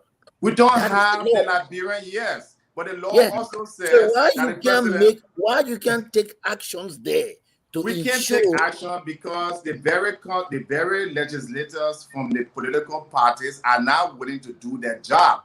They are your legislators. Those are the people that you voted for. So we can talk all we want to talk. What I can promise the Liberian people is that Before you come in, Chuchu, let me say this. Justice Jana, you know, you and I discussed this issue before, and this is the catch for which many Liberians residing in America will be mindful. Those Liberians who are in the United States, they are honoring the laws of the United States. Those Liberians who stay in the United States and vote in U.S. elections as U.S. citizens, any Liberian, and as a lawyer, as someone who did U.S. immigration law, I will be very critical in advising someone as to how they can take part into Liberian elections. Because they who are in the United States are not controlled by Liberian laws. In as much as the Liberian government has granted dual citizenship, a Liberian who is residing in the United States, his fate can be decided. Now, this is a critical issue. The Attorney General, these are people who keep records. These are people who can take actions. They can ask, like we have heard, George Weah was asked to turn over his citizenship, U.S. citizenship. Whether that is true, I have no information on those. But I'm aware in immigration law that the United States government, there are procedural steps. And I'm one person who said before that the dual citizenship law that was passed cannot be honored by the United States government, cannot undo the U.S. immigration laws, where you took an oath, you said, well, I denounce all other presidents except that of the United States. I said to somebody before, I said, as someone who did U.S. immigration law, I said this. The legislators of Liberia, they have a perfect timing to petition the national legislature, the Congress here, to pass a piece of legislation that will govern. Councilor, Yeah. that's not the issue we're discussing, whether American law or Liberian law. That's not what we're discussing. What we say, But the issue is there just, is a United States Supreme Court opinion on that issue. So that was the United States Supreme Court in the Alfred case. If you want, I can send it to you, where a U.S. citizen of Jewish background went to Israel and voted there in the public election. When he returned to the United States, somebody tried to question his citizenship, that he had violated immigration law. That matter went to the United States Supreme Court, and the United States Supreme Court dealt with that issue decisively. If you have not read that, it might be a good thing to read it. Okay. Yeah. I would appreciate. Johnson, let me comment. Yeah. I mean, even though I do not know of the case that Justice Janet is talking about. Mhm. But what I want to say is that the Jewish people here dictate America's policy about Israel. And I think that what Justice Janet was asking. EULA, the umbrella organization here in the U.S. for Liberia, Right. is in Weah package. Even the AJA, no offense now, maybe you are a member of I mean, AJA. you can say if that's something that I'm AJA not sure. is in Weah package. The Press Union of Liberia is in Weah package. So Some of your statements, no offense. Some of your statements are not, hold on. no. Let me correct you. I'm a member of AJA, right? Hold on. If you have, Let me okay. learn. You can let you finish. All right, go ahead. You can come in. Yeah. I was here. I've been here, since the end Go of ahead. 1986. Yeah, go ahead. I know the confrontation we the perspective have with EULA. Yeah. I participated in demonstrations. I'm not defending EULA. I said AJA. Okay, no, against the Taylor administration. So I know what I'm talking about. These people here are bought. Magay came here, then he gave about 150,000, and this coming budget year, EULA will be in the budget, for $300,000.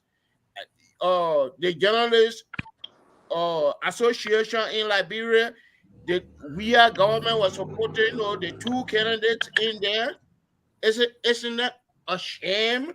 So these are the issues Justice Janet is asking. We are here and we only want to blame the people on the ground. And when we are or Samuel Twer saying some peppermint, we put that in our pocket. That's why Justice Janet is asking. Okay, before then, let me just get the information. We got information that Samuel Twer got involved in accident with family, and that's a public information. We hope that he's well. We hope that his family they all get well, and it doesn't matter of the political device or the situation that we find ourselves. But I mean, the accident again, the same thing. We will discuss some of those things in the future. But we just want to point that out that we wish him well, we wish his family well. Chuchu, you wanted to say something as to why Mr. Numa was saying? Yeah, look, listen. I don't even like the word diaspora because it's just a divisive word. Liberians are Liberians. Okay, we cannot keep putting divides amongst us. Every Liberian, whether you're on the ground, you're in America, you're in China, you care for Liberia as much as any other Liberian. I think if you haven't been listening to me, but I do not speak any highly of any of these organizations in America. In fact, I disassociate myself. I'm a Liberian, and I'm interested in making our country a better country for the future generation. So whether it's EULA, first of all, these are all very unfit, incompetent organizations, highly corrupt, and they have not just been corrupted in doing we are turned. On an Ellington was just as corrupt. For going all the way back, yes, the same people who brought about the rice riot, they end up taking position. I always have problem, Chuchu. I always have problem who will collectively condemn every Liberian in certain organization. It's not possible. There are I'm speaking on behalf of the organization as a whole, not the individuals in the organization, because the organization represents the people. So it's like you said, I can't say that everybody EULA is corrupt, but EULA leadership is unworthy of representing the Liberian people in anywhere, much less representing Liberians to the government. So look. The way I look at this is this. We can sit here and prognosticate about all we want, about what went wrong and how. What we need in Liberia is solutions and to move forward. And the question should come on, how can we move forward? And who can move us forward? We can say that everything, like you said, everything is broken. Your security system is broken. Your Liberian organizations are broken. the question is, if we spend all our time and effort on just looking at the problems, we never come up with a solution. We are here to bring solution. My vision for Liberia is, number one, you need to empower new people and young people, brilliant people who have ideas and solutions. That is in all areas of Liberia, whether it's journalism, whether it's in the healthcare, sports, agriculture, government. Today, if you look at the average age in Liberia is 19 and a half. The average representative in Liberia, a government official, they're 60. You have a young, vibrant, society, and we don't even invite. You talk about the foreign relations, the international community called a political party. I'm a political leader. I've declared my intention. Nobody has been certified, so nobody's a candidate. George Weah is not a candidate.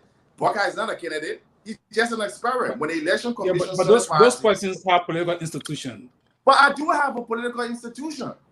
Are you registered in Liberia? Are you registered in Liberia? Yes, we are. Okay. As a movement. But, I have a political movement, and we've been doing this for many, many years. You see that, and that's the thing. We had an economic forum in Liberia, I think, in 2019 or stuff. I have written more economic papers in Liberia than any Liberian challenging on solutions, on how to revive our central bank, how to get our economy growing. Do you think I wasn't invited? We got these people. We got people like we got. Let me make this one point here. Okay. Before we don't have just one question.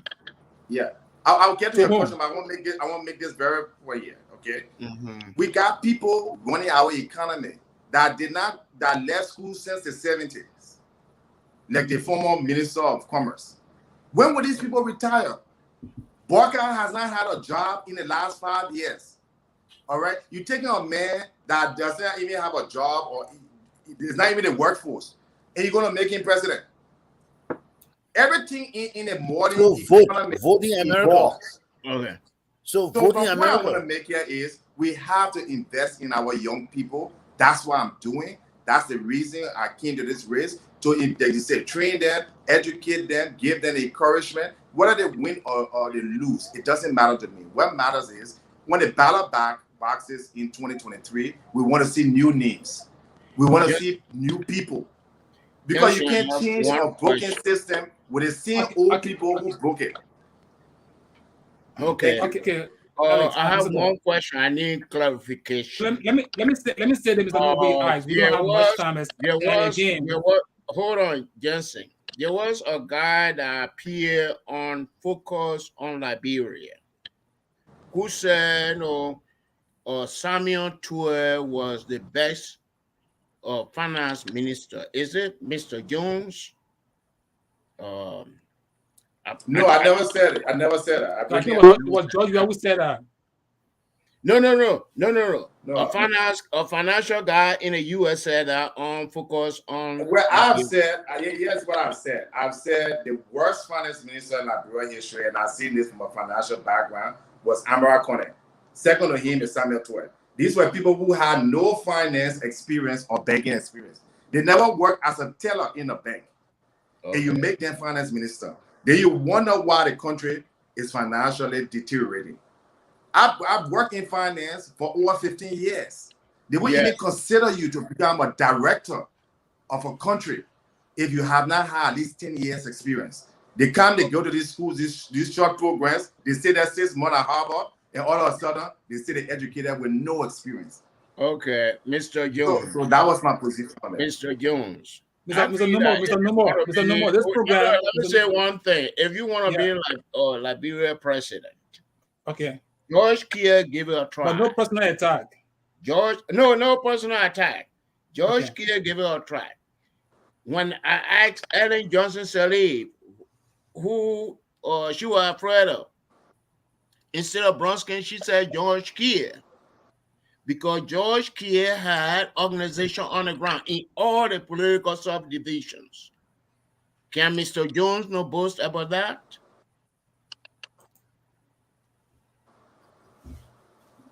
He was breaking up. Can you repeat the question for me, please? Oh, okay. I said in the 20 2005 election, after the Ghana conference, in the 2005 election, I asked Right. Madam Salif, I was supporting her. I asked her, who was her biggest opponent. I expected her to say Bronskin, but she said George Clear.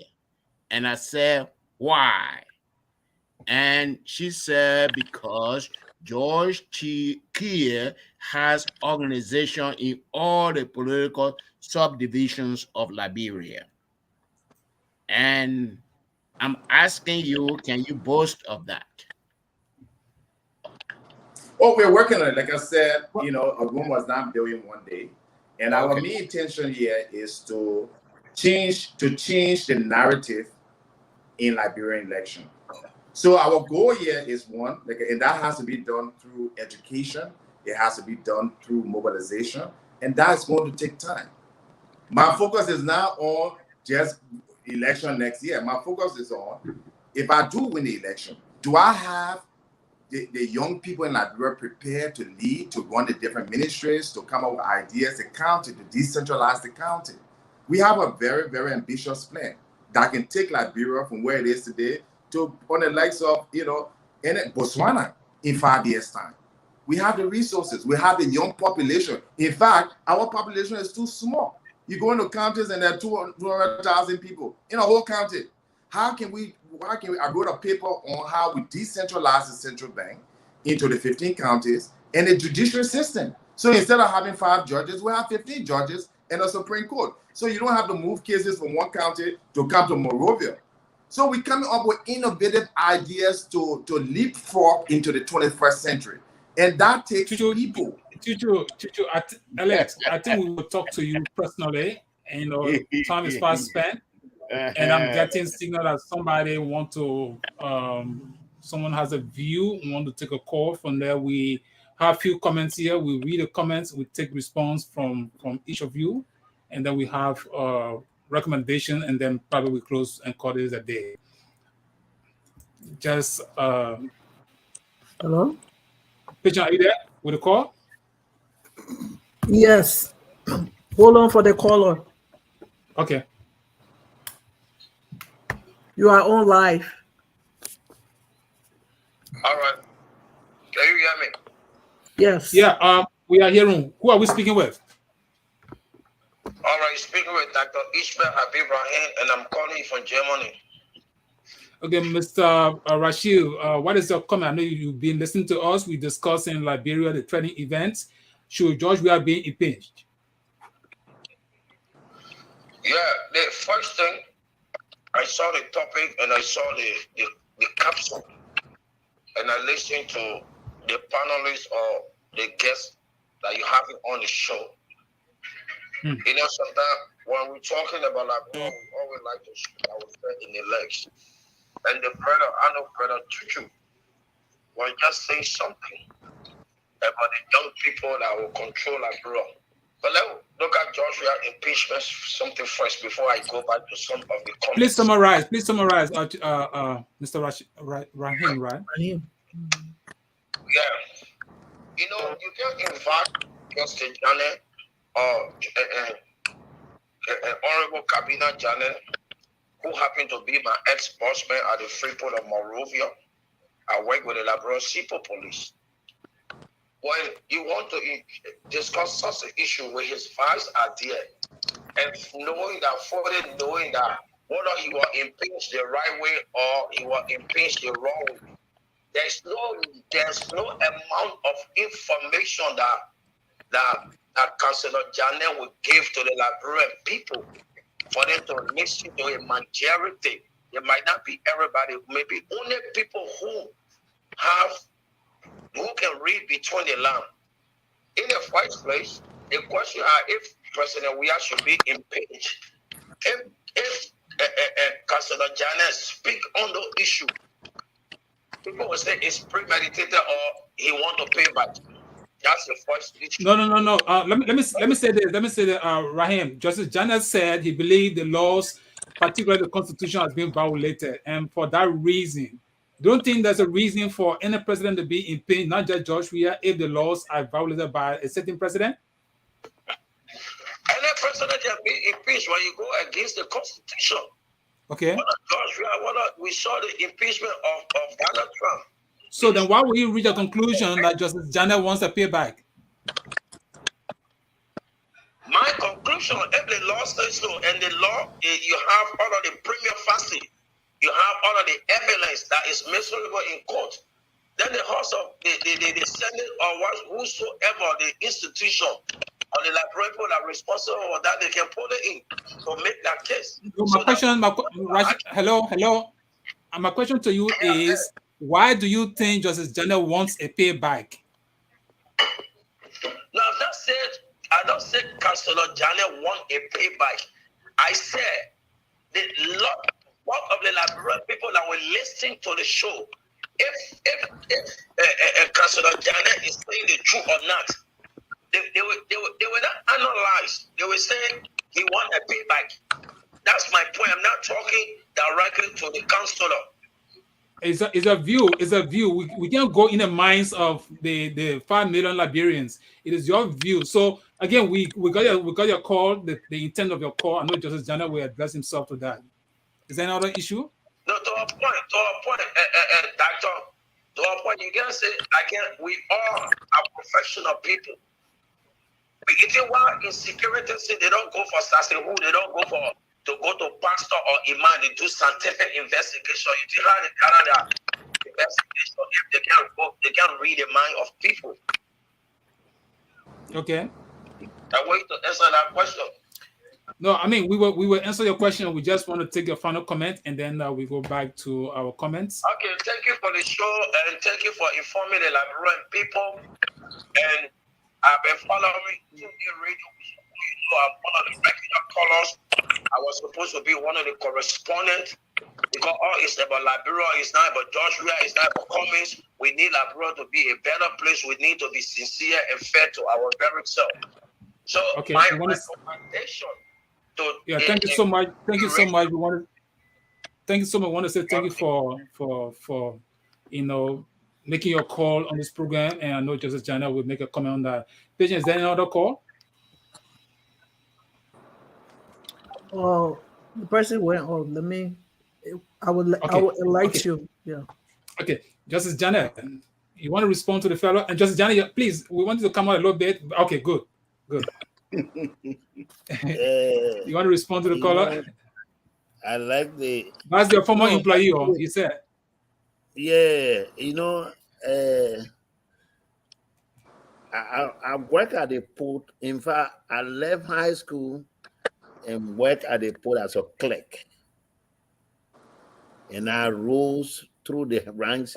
Those were the days when experience and training, mentoring were considered very vital in our public sector. So we went through the system. I started as a clerk, then I became statistician, supervisor, superintendent, manager, then I became port manager of the Freeport of Monrovia. That was before I started my legal practice.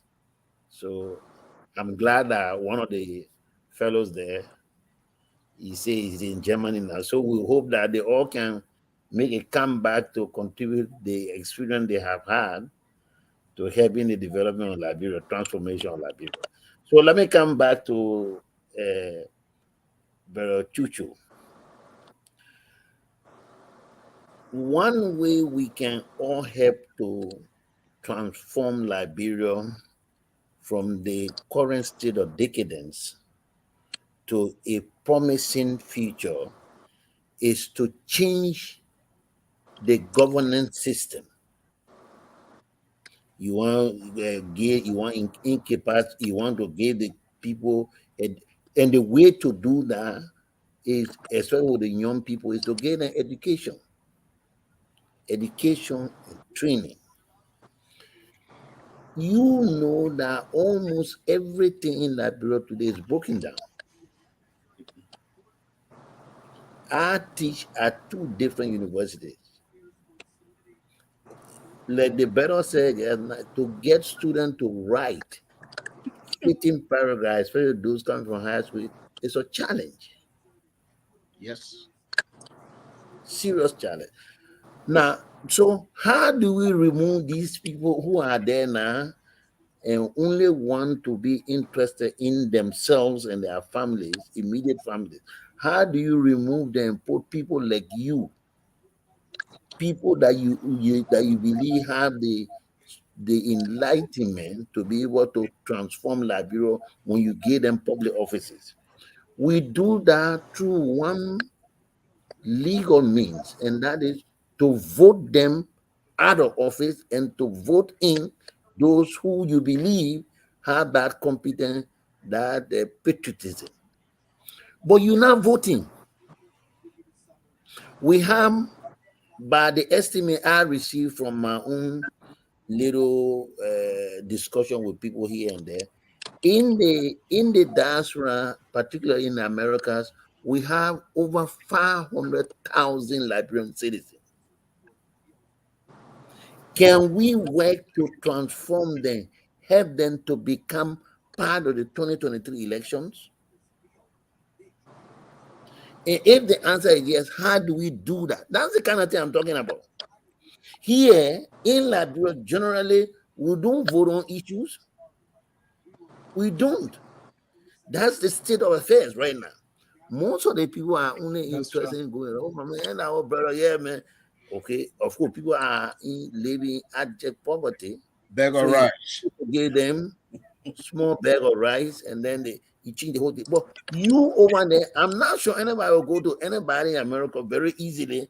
No man, you have $20 here, vote for me. If you were voting. So my thing is, what can you people do to ensure, in terms of putting pressure on the government, putting pressure on the Liberian system, putting pressure on the American system to ensure that you be given the right, which is given to you already by law, to exercise that franchise? That's my issue. Excuse me, we got a And call. I think we can do so if you people become a little bit more focused on that issue and you do some small investment. We all will. Now you can imagine if we receive 500,000 Liberian people in the Americas voting. I think these are people who will be likely to vote right. Now let us here. But why are we doing nothing about it? I mean, when I say nothing, I don't see anything substantive that is being done by those in the diaspora. Jency, you participated in a number of discussions with us. Yeah. I agree with Justice Janet, and I think these things need to be discussed. I disagree with the judge. I totally disagree with the judge on this one. And I like the judge. To be honest with you, I really like the judge. He's very, very brilliant. And I disagree with because I think Jesse, can we take another caller? Okay, Chuchu, hold on. Let's take his comment. Let's take a caller, then we'll come back to you, Chuchu. Yeah, okay. Let's go ahead, patient. Hello, you on? Hello? Yeah, you are online. I'm hearing you. Can you talk louder? Yeah, are you getting me? Yes. Yeah, but please talk louder, please. Thank you for the opportunity to have me on the platform. Okay. I've been listening about the impeachment and all that they are commented. But I think for me it'd be a wasted exercise. What they do that is provided for under the law. The lawmakers could do that. But I think time fast spent. The only thing that the people got to their advantage right now, the elections. I think elections should be held. Election Commission will be able to have the elections on time, so that people can decide. Also, the oppositions, they got so much on their side because the weakness of the government, the bluntness of the government, could be used as a powerful tool against this government. So the government, the opposition, put their forces together, create awareness across the country to be able to defeat this government. Because it's so much now. Why would the president leave? The president is not a private citizen. The president would have watched a game in his office while his wife proxies for him. And he got so much to do to leave the country every decade. And caller. Hello. Yeah. There are genuine concerns, like Justice Janet said. If you have a broken system, it means nothing can be done right. So people are not even trusting the election commission. Can you say, from your observation, that if the current commissioners able to conduct a free, fair, transparent elections? Yes, and that also comes from the media, the civil society, the pressure group. Make sure the right thing is done. Yes. Okay. The pressure is mounted. The election commission will do their work because the issue of election is key. That's the fulcrum of democracy when it comes to the elections.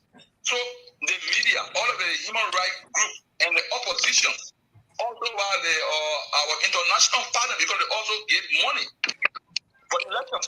So the right thing then need to be done. But Caller, you will agree that whatever that is announced after election will be the final result that we all should live by, right? So if the chairman of the election commission is not credible, that means there's a problem. Yes, this is what I'm saying. As the people took over the government or took over, there have been a lot of elections that were held, and the result came out good. The only thing is that I'm not saying the people say want to change the election ballot. And look at the time what's your party. The pressure needs to be mounted on the election commission to do the right thing. Okay, Caller, we get the point. We get the point. Time is fast spent, and we appreciate that you came on and your view is listened to. The panelists will respond to some of the issues in your call. Justice Janet, before we go to that, no more people heard the caller, but we have a few comments, and I'll just take 2 or 3 of the comments, and then we ask for your response, and then probably we'll take final recommendations. Well, I think I was closing before the caller came in. Okay, all right. Okay. Let me say something. Okay. Thank you very much. So while I say I disagree with the judge, I don't think the judge understands the level of political and social ignorance with Liberians in America. You talk about the ULA. ULA is not in Liberia. Why is ULA not functioning? Okay, all these Liberian organizations, I would tell you 90% of them, they vote the same way how the people vote in Liberia. Not because maybe they're not voting for Beck or Rice, but they're voting for who know you or what tribe. The Liberian journalism, I can tell you a story right here, this 2A radio. They basically saved this rebel. I like to say this is a revolution. This is not an election for us. It's a revolution. We're coming for change, total change. All the Liberian media that are based in America, most of them, the SKTV, they are all bought out by political leaders. They won't even invite anyone who has a contrasting view to the political leader. So when you say Liberian, 500,000 you talk about, maybe you'll be lucky if you get 500 or 8 that are independent sound people will look at policy and say, okay, I'm going to vote for this person based on what they're going to do. So don't let the American people fool you. The people in America. It's the same how we got Ellen Johnson came to power. She collected all the people in there with the MBAs and the master's degrees, right? The Crystal, they went to Liberia. Look what a mess they made. And you were talking about things when you work at the port, how were even more efficient, how people went up through the ranks. So sometimes I think we overrate people in America. As I told you earlier, 95% of the people who work with my campaign, work with my movement, they are on the ground. They are at the universities. So you probably teach some of them. They are around the country because I know how polarized our society and ignorant sometimes we can be when it comes to getting information. Half of the people they don't even read the Liberian Constitution. They just get on the TV and talk. You got leaders, okay? You got political leaders. Why are they not part of this kind of enlightening discussion? If you want to be president of your country, shouldn't you be participating in conversation and how you can change the taking phone calls? They won't do it. They only go to radio stations that promote them. They work at the commissions. So don't bank on the Liberians in America. I can tell you that. I live here. I've worked with them, and I've seen the inadequacy, and they are part of the problem in Liberia. I'd rather work with the Liberian people there, right? And when I talk about young people, I'm not talking about young, uneducated people. People say, "Oh, George Weah was young." Number one, George Weah in his 50s. That's not young. I'm 45, and I think I'm old. We should be having presidents at 35 and 40. Look at the French president. Look at the Australian prime minister. So we are backward society. And so when I mean young people who are prepared, who are willing to learn, who are willing to come and have debates, who can publish documents, who can write, who can have their own thought. And you don't have that, not somebody who just came here because they got an MBA or master's degree, that they just hurriedly got no experience. So I want to distinguish that. And I hope that you people like you, will encourage people like me and help us. Because what I see, most of the older generation, they will jump behind people simply because they know them. So they will jump behind Gonglo, they will jump behind Borka. These are the people who brought our system. I knew these people when I was a child, when doing the soil administration, I was hearing about Gonglo. I haven't seen what changes they've done to my life or to anybody else's life. Chuchu, so let's think. Chuchu, as I said, you have a lot to offer, right? Chuchu, we will definitely talk well, to you separately. I gotta use the time. Like, this is not campaign season yet, and we want to take it easy here. The opportunity I get. I don't get Yeah, much I mean, that's why I'm calling to a point, and as I said, we definitely will take it. Thank you. It's good. It's good you call into a point. John Numo want to come on you right now. John Numo want to come on you right now. Maybe I'll organize some kind of Gonglo. Mr. Numo. Where? Yes. Mr. Numo, I know you want to defend Gonglo. Mr. Numo, just a point. No, listen to our last caller. Gonglo. I want to defend him. But I want to give you the time. Give you 10. I mean, time is fast spent. Let's take a few comments. Mr. Numo, let's take a few comments. We're coming right back to you so that you can indeed, say what you want to say, and then we'll close it. We've gone 2 hours already. So let's take this person.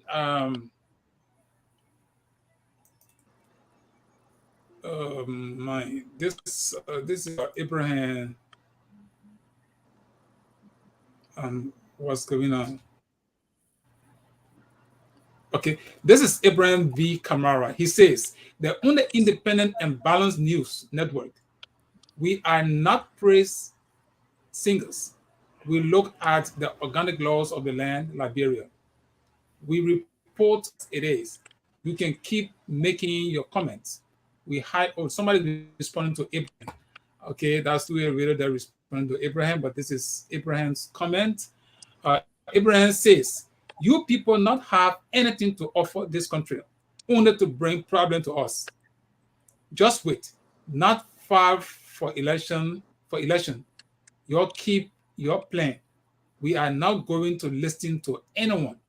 No more. Wait for election. Wait for election time. Thanks.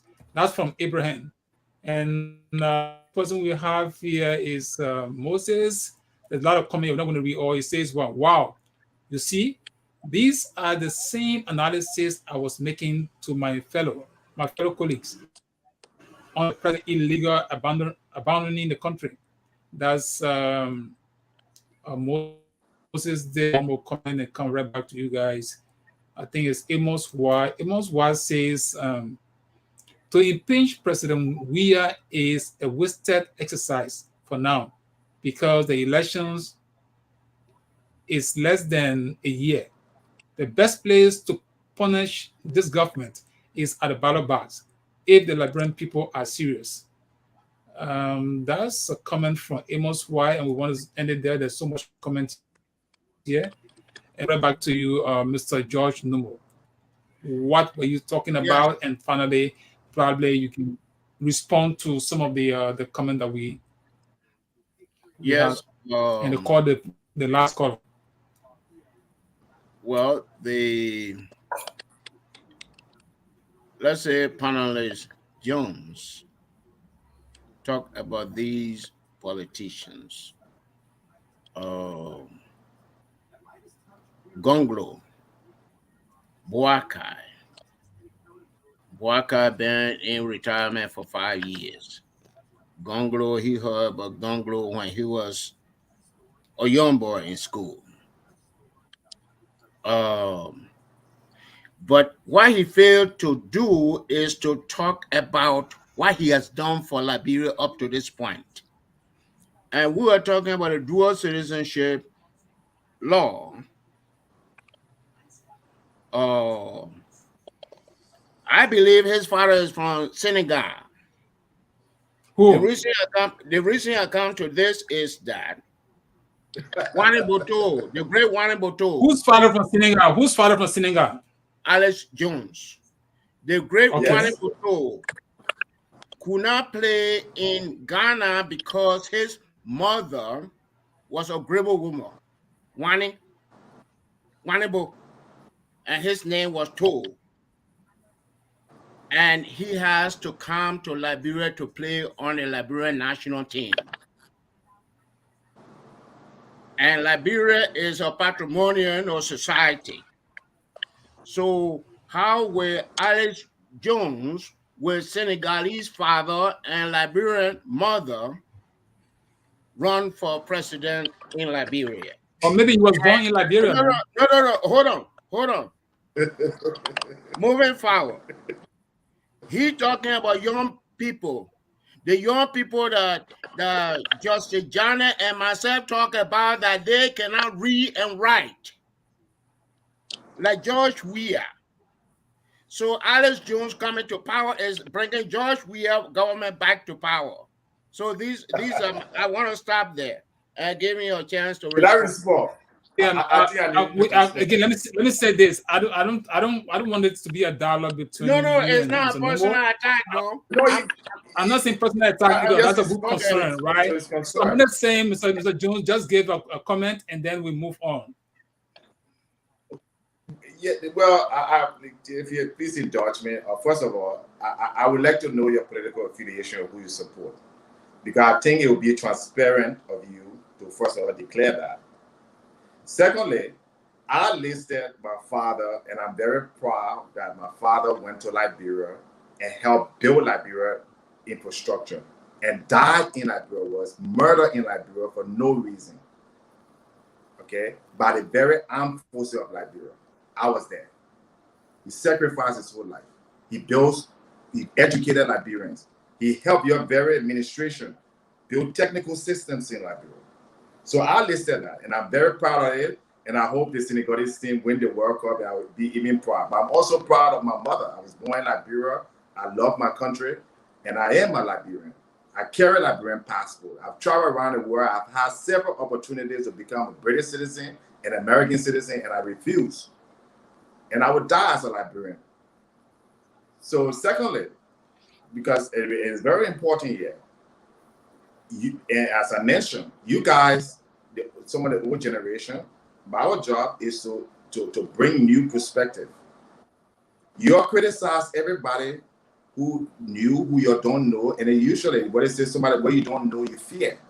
I made it very, very clear. I'm an intellectual, like I said. I'm not going to empower, appoint, or be around people who are not interested in learning or interested in education. I've been working with young Liberian people to try to help them to read and write. I just started a program to give loans, microfinance to Liberians, young businesses. And what I require them, that they should go to a program.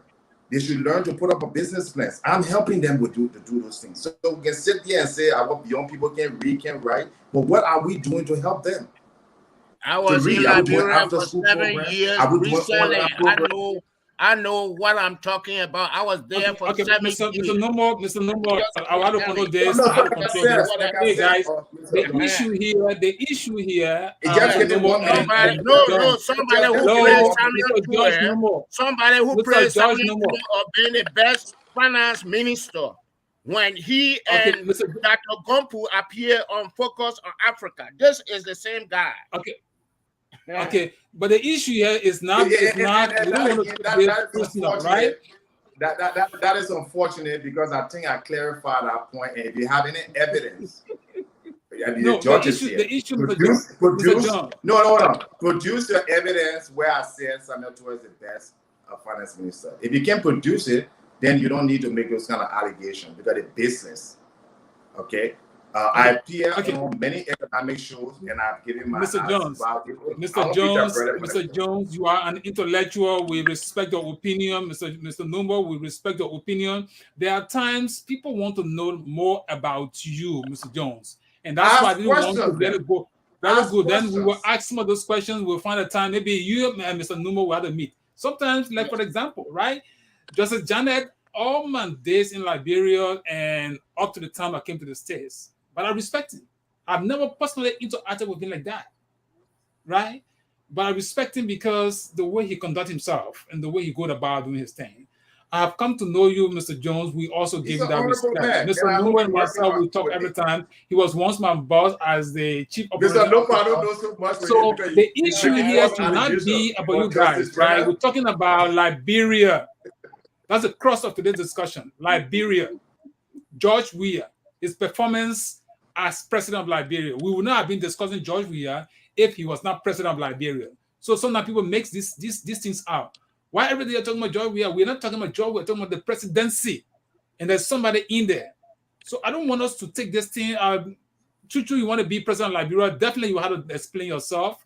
You will have to educate Liberia. You have to tell Liberia who you are. Now, that's an issue that Mr. Numa has flagged. You might probably take enough time to address those issues because not just Judge Numa. As Judge Numa discussed this thing, I also know we have immigration law where it says about, a child being born of Liberian mother and father. So those are big issues you're bringing out, and we can sit down and discuss all those things, right? Having said those, we got to close at this time. And I would appreciate if we can take, there was a last caller, and he was making some reference as to Liberia, the same state of affairs, and we want to compound all of those things and ask each of you. We want to say you have about 2 minutes to give a summary comment. In that your summary comment, we want to maybe you can make a recommendation, as to what can this government do, to set into motion. What are the things to be done before election? Okay, and we want to take Mr. Numo. I want to take you first. What do you think right now? Your closing comment and a recommendation in that comment. Well, for this government, I agree with former NEC chair Jimmy Flomoyan that the head of the election commission must be dismissed. I agree with that. And the census that is going on, I have some apprehension about it. Okay. I don't think the census will yield the needed results. I don't think the international community will respect that. And for the opposition, whether independent or political parties, they need to work harder. For the Liberian churches, Council of Churches, for the interfaith religious community, for the journalists in the country, human rights consortium, they need to leave Weah pocket. They need to work hard for democracy. That is my closing statement. Those are compound, complex, comment that you just made. But we take it as it is. We're not going to ask you questions. We'll go to Mr. Jones. What is your parting comment? And in that, we want to see what you have in a recommendation. Yeah. Okay. So thank you again for the panelists, and thank you for the show. This is a great network, and I look forward to coming back. But I want to speak to Liberian people today. And I want to inform them that it's a golden opportunity that you have young people now with the qualification, the competence that can go and have a civic discussion about solutions in Liberia. Don't lose this opportunity because Liberia may not have this opportunity again. Like I mentioned earlier, our economy is a wreck. It will be almost impossible to recover this economy that is almost, like I said, 55% debt to GDP and very little revenue. But we'll do our best. What we need to look for in this election are people who can bring change. Forget the old. If something is not working, you change it. You don't go repair it and try to fix it. And you change it. We have over 5 million people. Why do we keep recycling the same people? Why do certain people feel their only place in life is to work in government? And that somebody got to be a politician for the last 20 years before they can come and bring change. Look around you. Look at the world today. Look at all these small countries, Costa Rica, Uruguay. These were all poor countries like Liberia, poor than Liberia in some cases. But they brought in sound people, not because of their party, where their power was from. Jerry running power from Sweden. Did he not transform Liberia?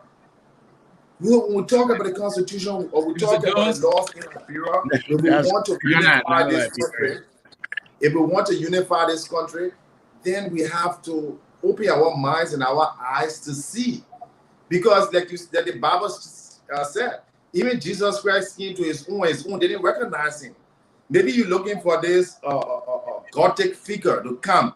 You're looking for a top-man figure, but that person who can save Liberia and get Liberia back on the track and even higher may not come as who you think you are, who you project to come. Because sometimes good things are not always obvious. And I believe that the team we're working with and the people, they will do our best to get that country economically back on track and get it further. Ellen didn't do it. We are obviously can't do it. And I don't believe that any of these candidates are proving. I've worked with some of them. I know them. I haven't seen anything. And lastly, what I want to say to my colleagues here is, I respect any intellectual, anybody who can come on and have an intellectual disagreement. If you can't do that, then you're not an intellect. So, Judge Gabina Janet, I really respect you.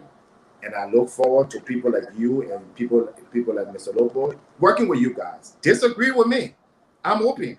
I'm going to disagree with you guys so we can build a better Liberia. Thank you, and God bless Liberia.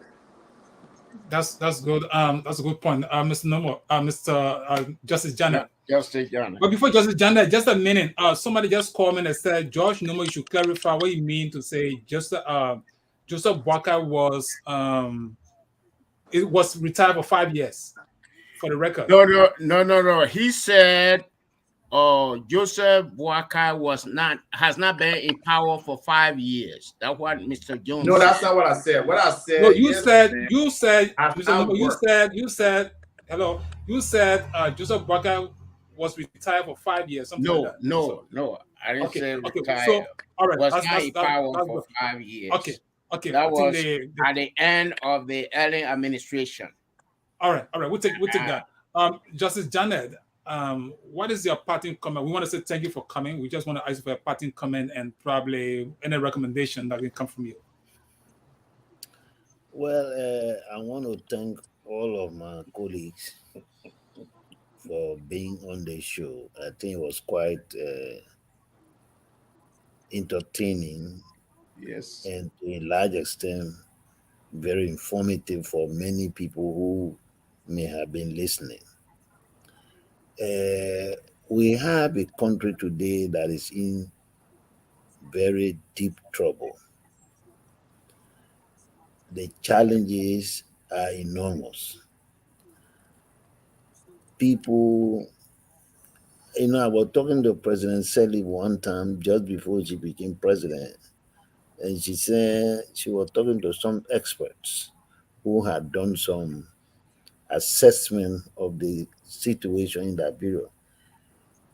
And then one of the things someone said, and this person was supposed to be an expert to be there to help, he said, look, sometimes I wonder who really wants to be president of Liberia. Because, the problems are so many that sometimes you wonder where you begin from. Today is even more a challenge than 12 years ago. Because you see, that's true. For 12 years, Ellen Johnson Sirleaf government attempted to build some system.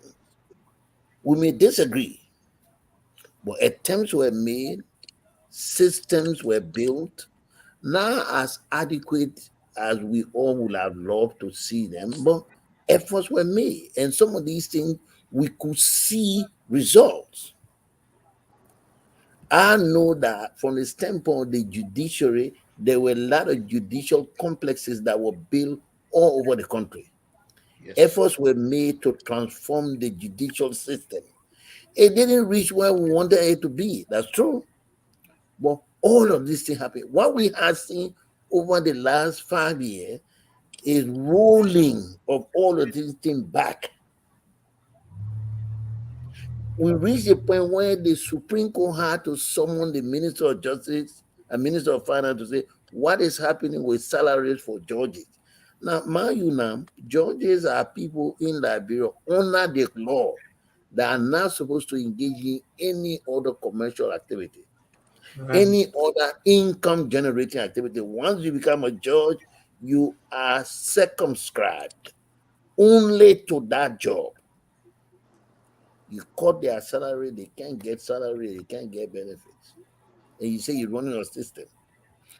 Liberia need real transformation. I had just thought, and today Mr.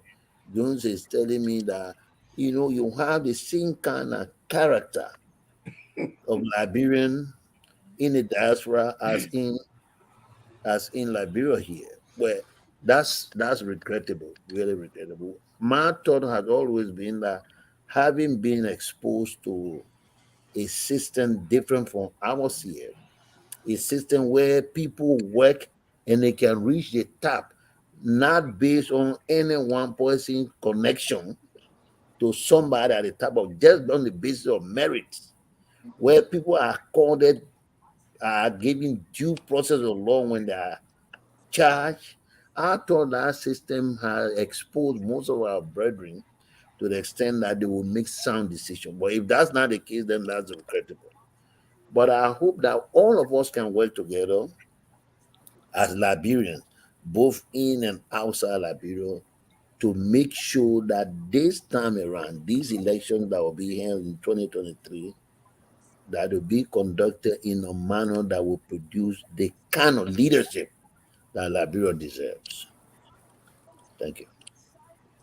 Okay, we want to say thank you to all of you. It was a nice time having each and every one of you. We can respond to everybody. And Mr. Jones, there were some collective statements made. You see, Justice Janet is now taking your statement as, a comment that he can use to match other view he had before. So we want to say thanks to everybody. We will find the time again to talk these issues very much. We were discussing to those our viewers. We want to say thank you for being there. The issue has been George Weah, his performances, whether or not there are electricity, there are water, there are good roads, there are good governance. His recent trip has brought him to the forefront more than ever before, and Liberians are discussing whether in fact he should be president from now to next year or before next election. These are the issues that you're listening to. Mr. George, Mr. George Number reside in America. He's an engineer, and he also runs the Perspective. He listen to Mr. Jones. Mr. Jones wants to be president of Liberia. He wants to change the landscape, the political landscape of Liberia. And of course, Justice Janet, you know him. He's one of those associate justices in Liberia. And all about him, he's about public service. I think you see him, he's not too proud. And we'd appreciate you, Justice Janet, for taking your time. We know it's very late in Liberia by this time. It should be going to 11, right? Or so, or 12. But we want to say thank you for being here. And to all of our viewers, we want to say thank you so much. All you need to do is to keep sharing, continue to make your comments. Some of your comments will make personal response, will respond to some of your comments. But we want to say thanks to everyone. Patient, who is at control, we want to say thank you so much for being there. And it was a nice time having each and every one of you on this program. Until next time, Justice Janet has challenged you, Jones, to see whether or not you can take some positive steps how to either make sure that this coming election, Liberians abroad, whether or not they have the right to vote. But he said he has some laws that he can rely on. Justice Janet, I want that law. As soon as I leave, I'll be glad you send me that piece of law. Maybe I will engage you further on the off camera. So that's how we want to say. I'll be in touch with the judge. I'll be in touch. Okay, that's good. I know you need a lot of political advice. Maybe you can hire Justice Janet. And my brother on that for the perspective. I like the perspective. Okay. And there's another technical person, Mr. Numo. Mr. Numo, you can also hire them, and you can begin to discuss the issues of politics and elections and what have you. In every situation, thank you so much. Have a pleasant and wonderful evening. Those of you who are outside of Liberia. And Justice Janet, we want to say have a pleasant good night. Thank you. Good night. Good night. Thank you, guys. All right. Take care. Bye-bye.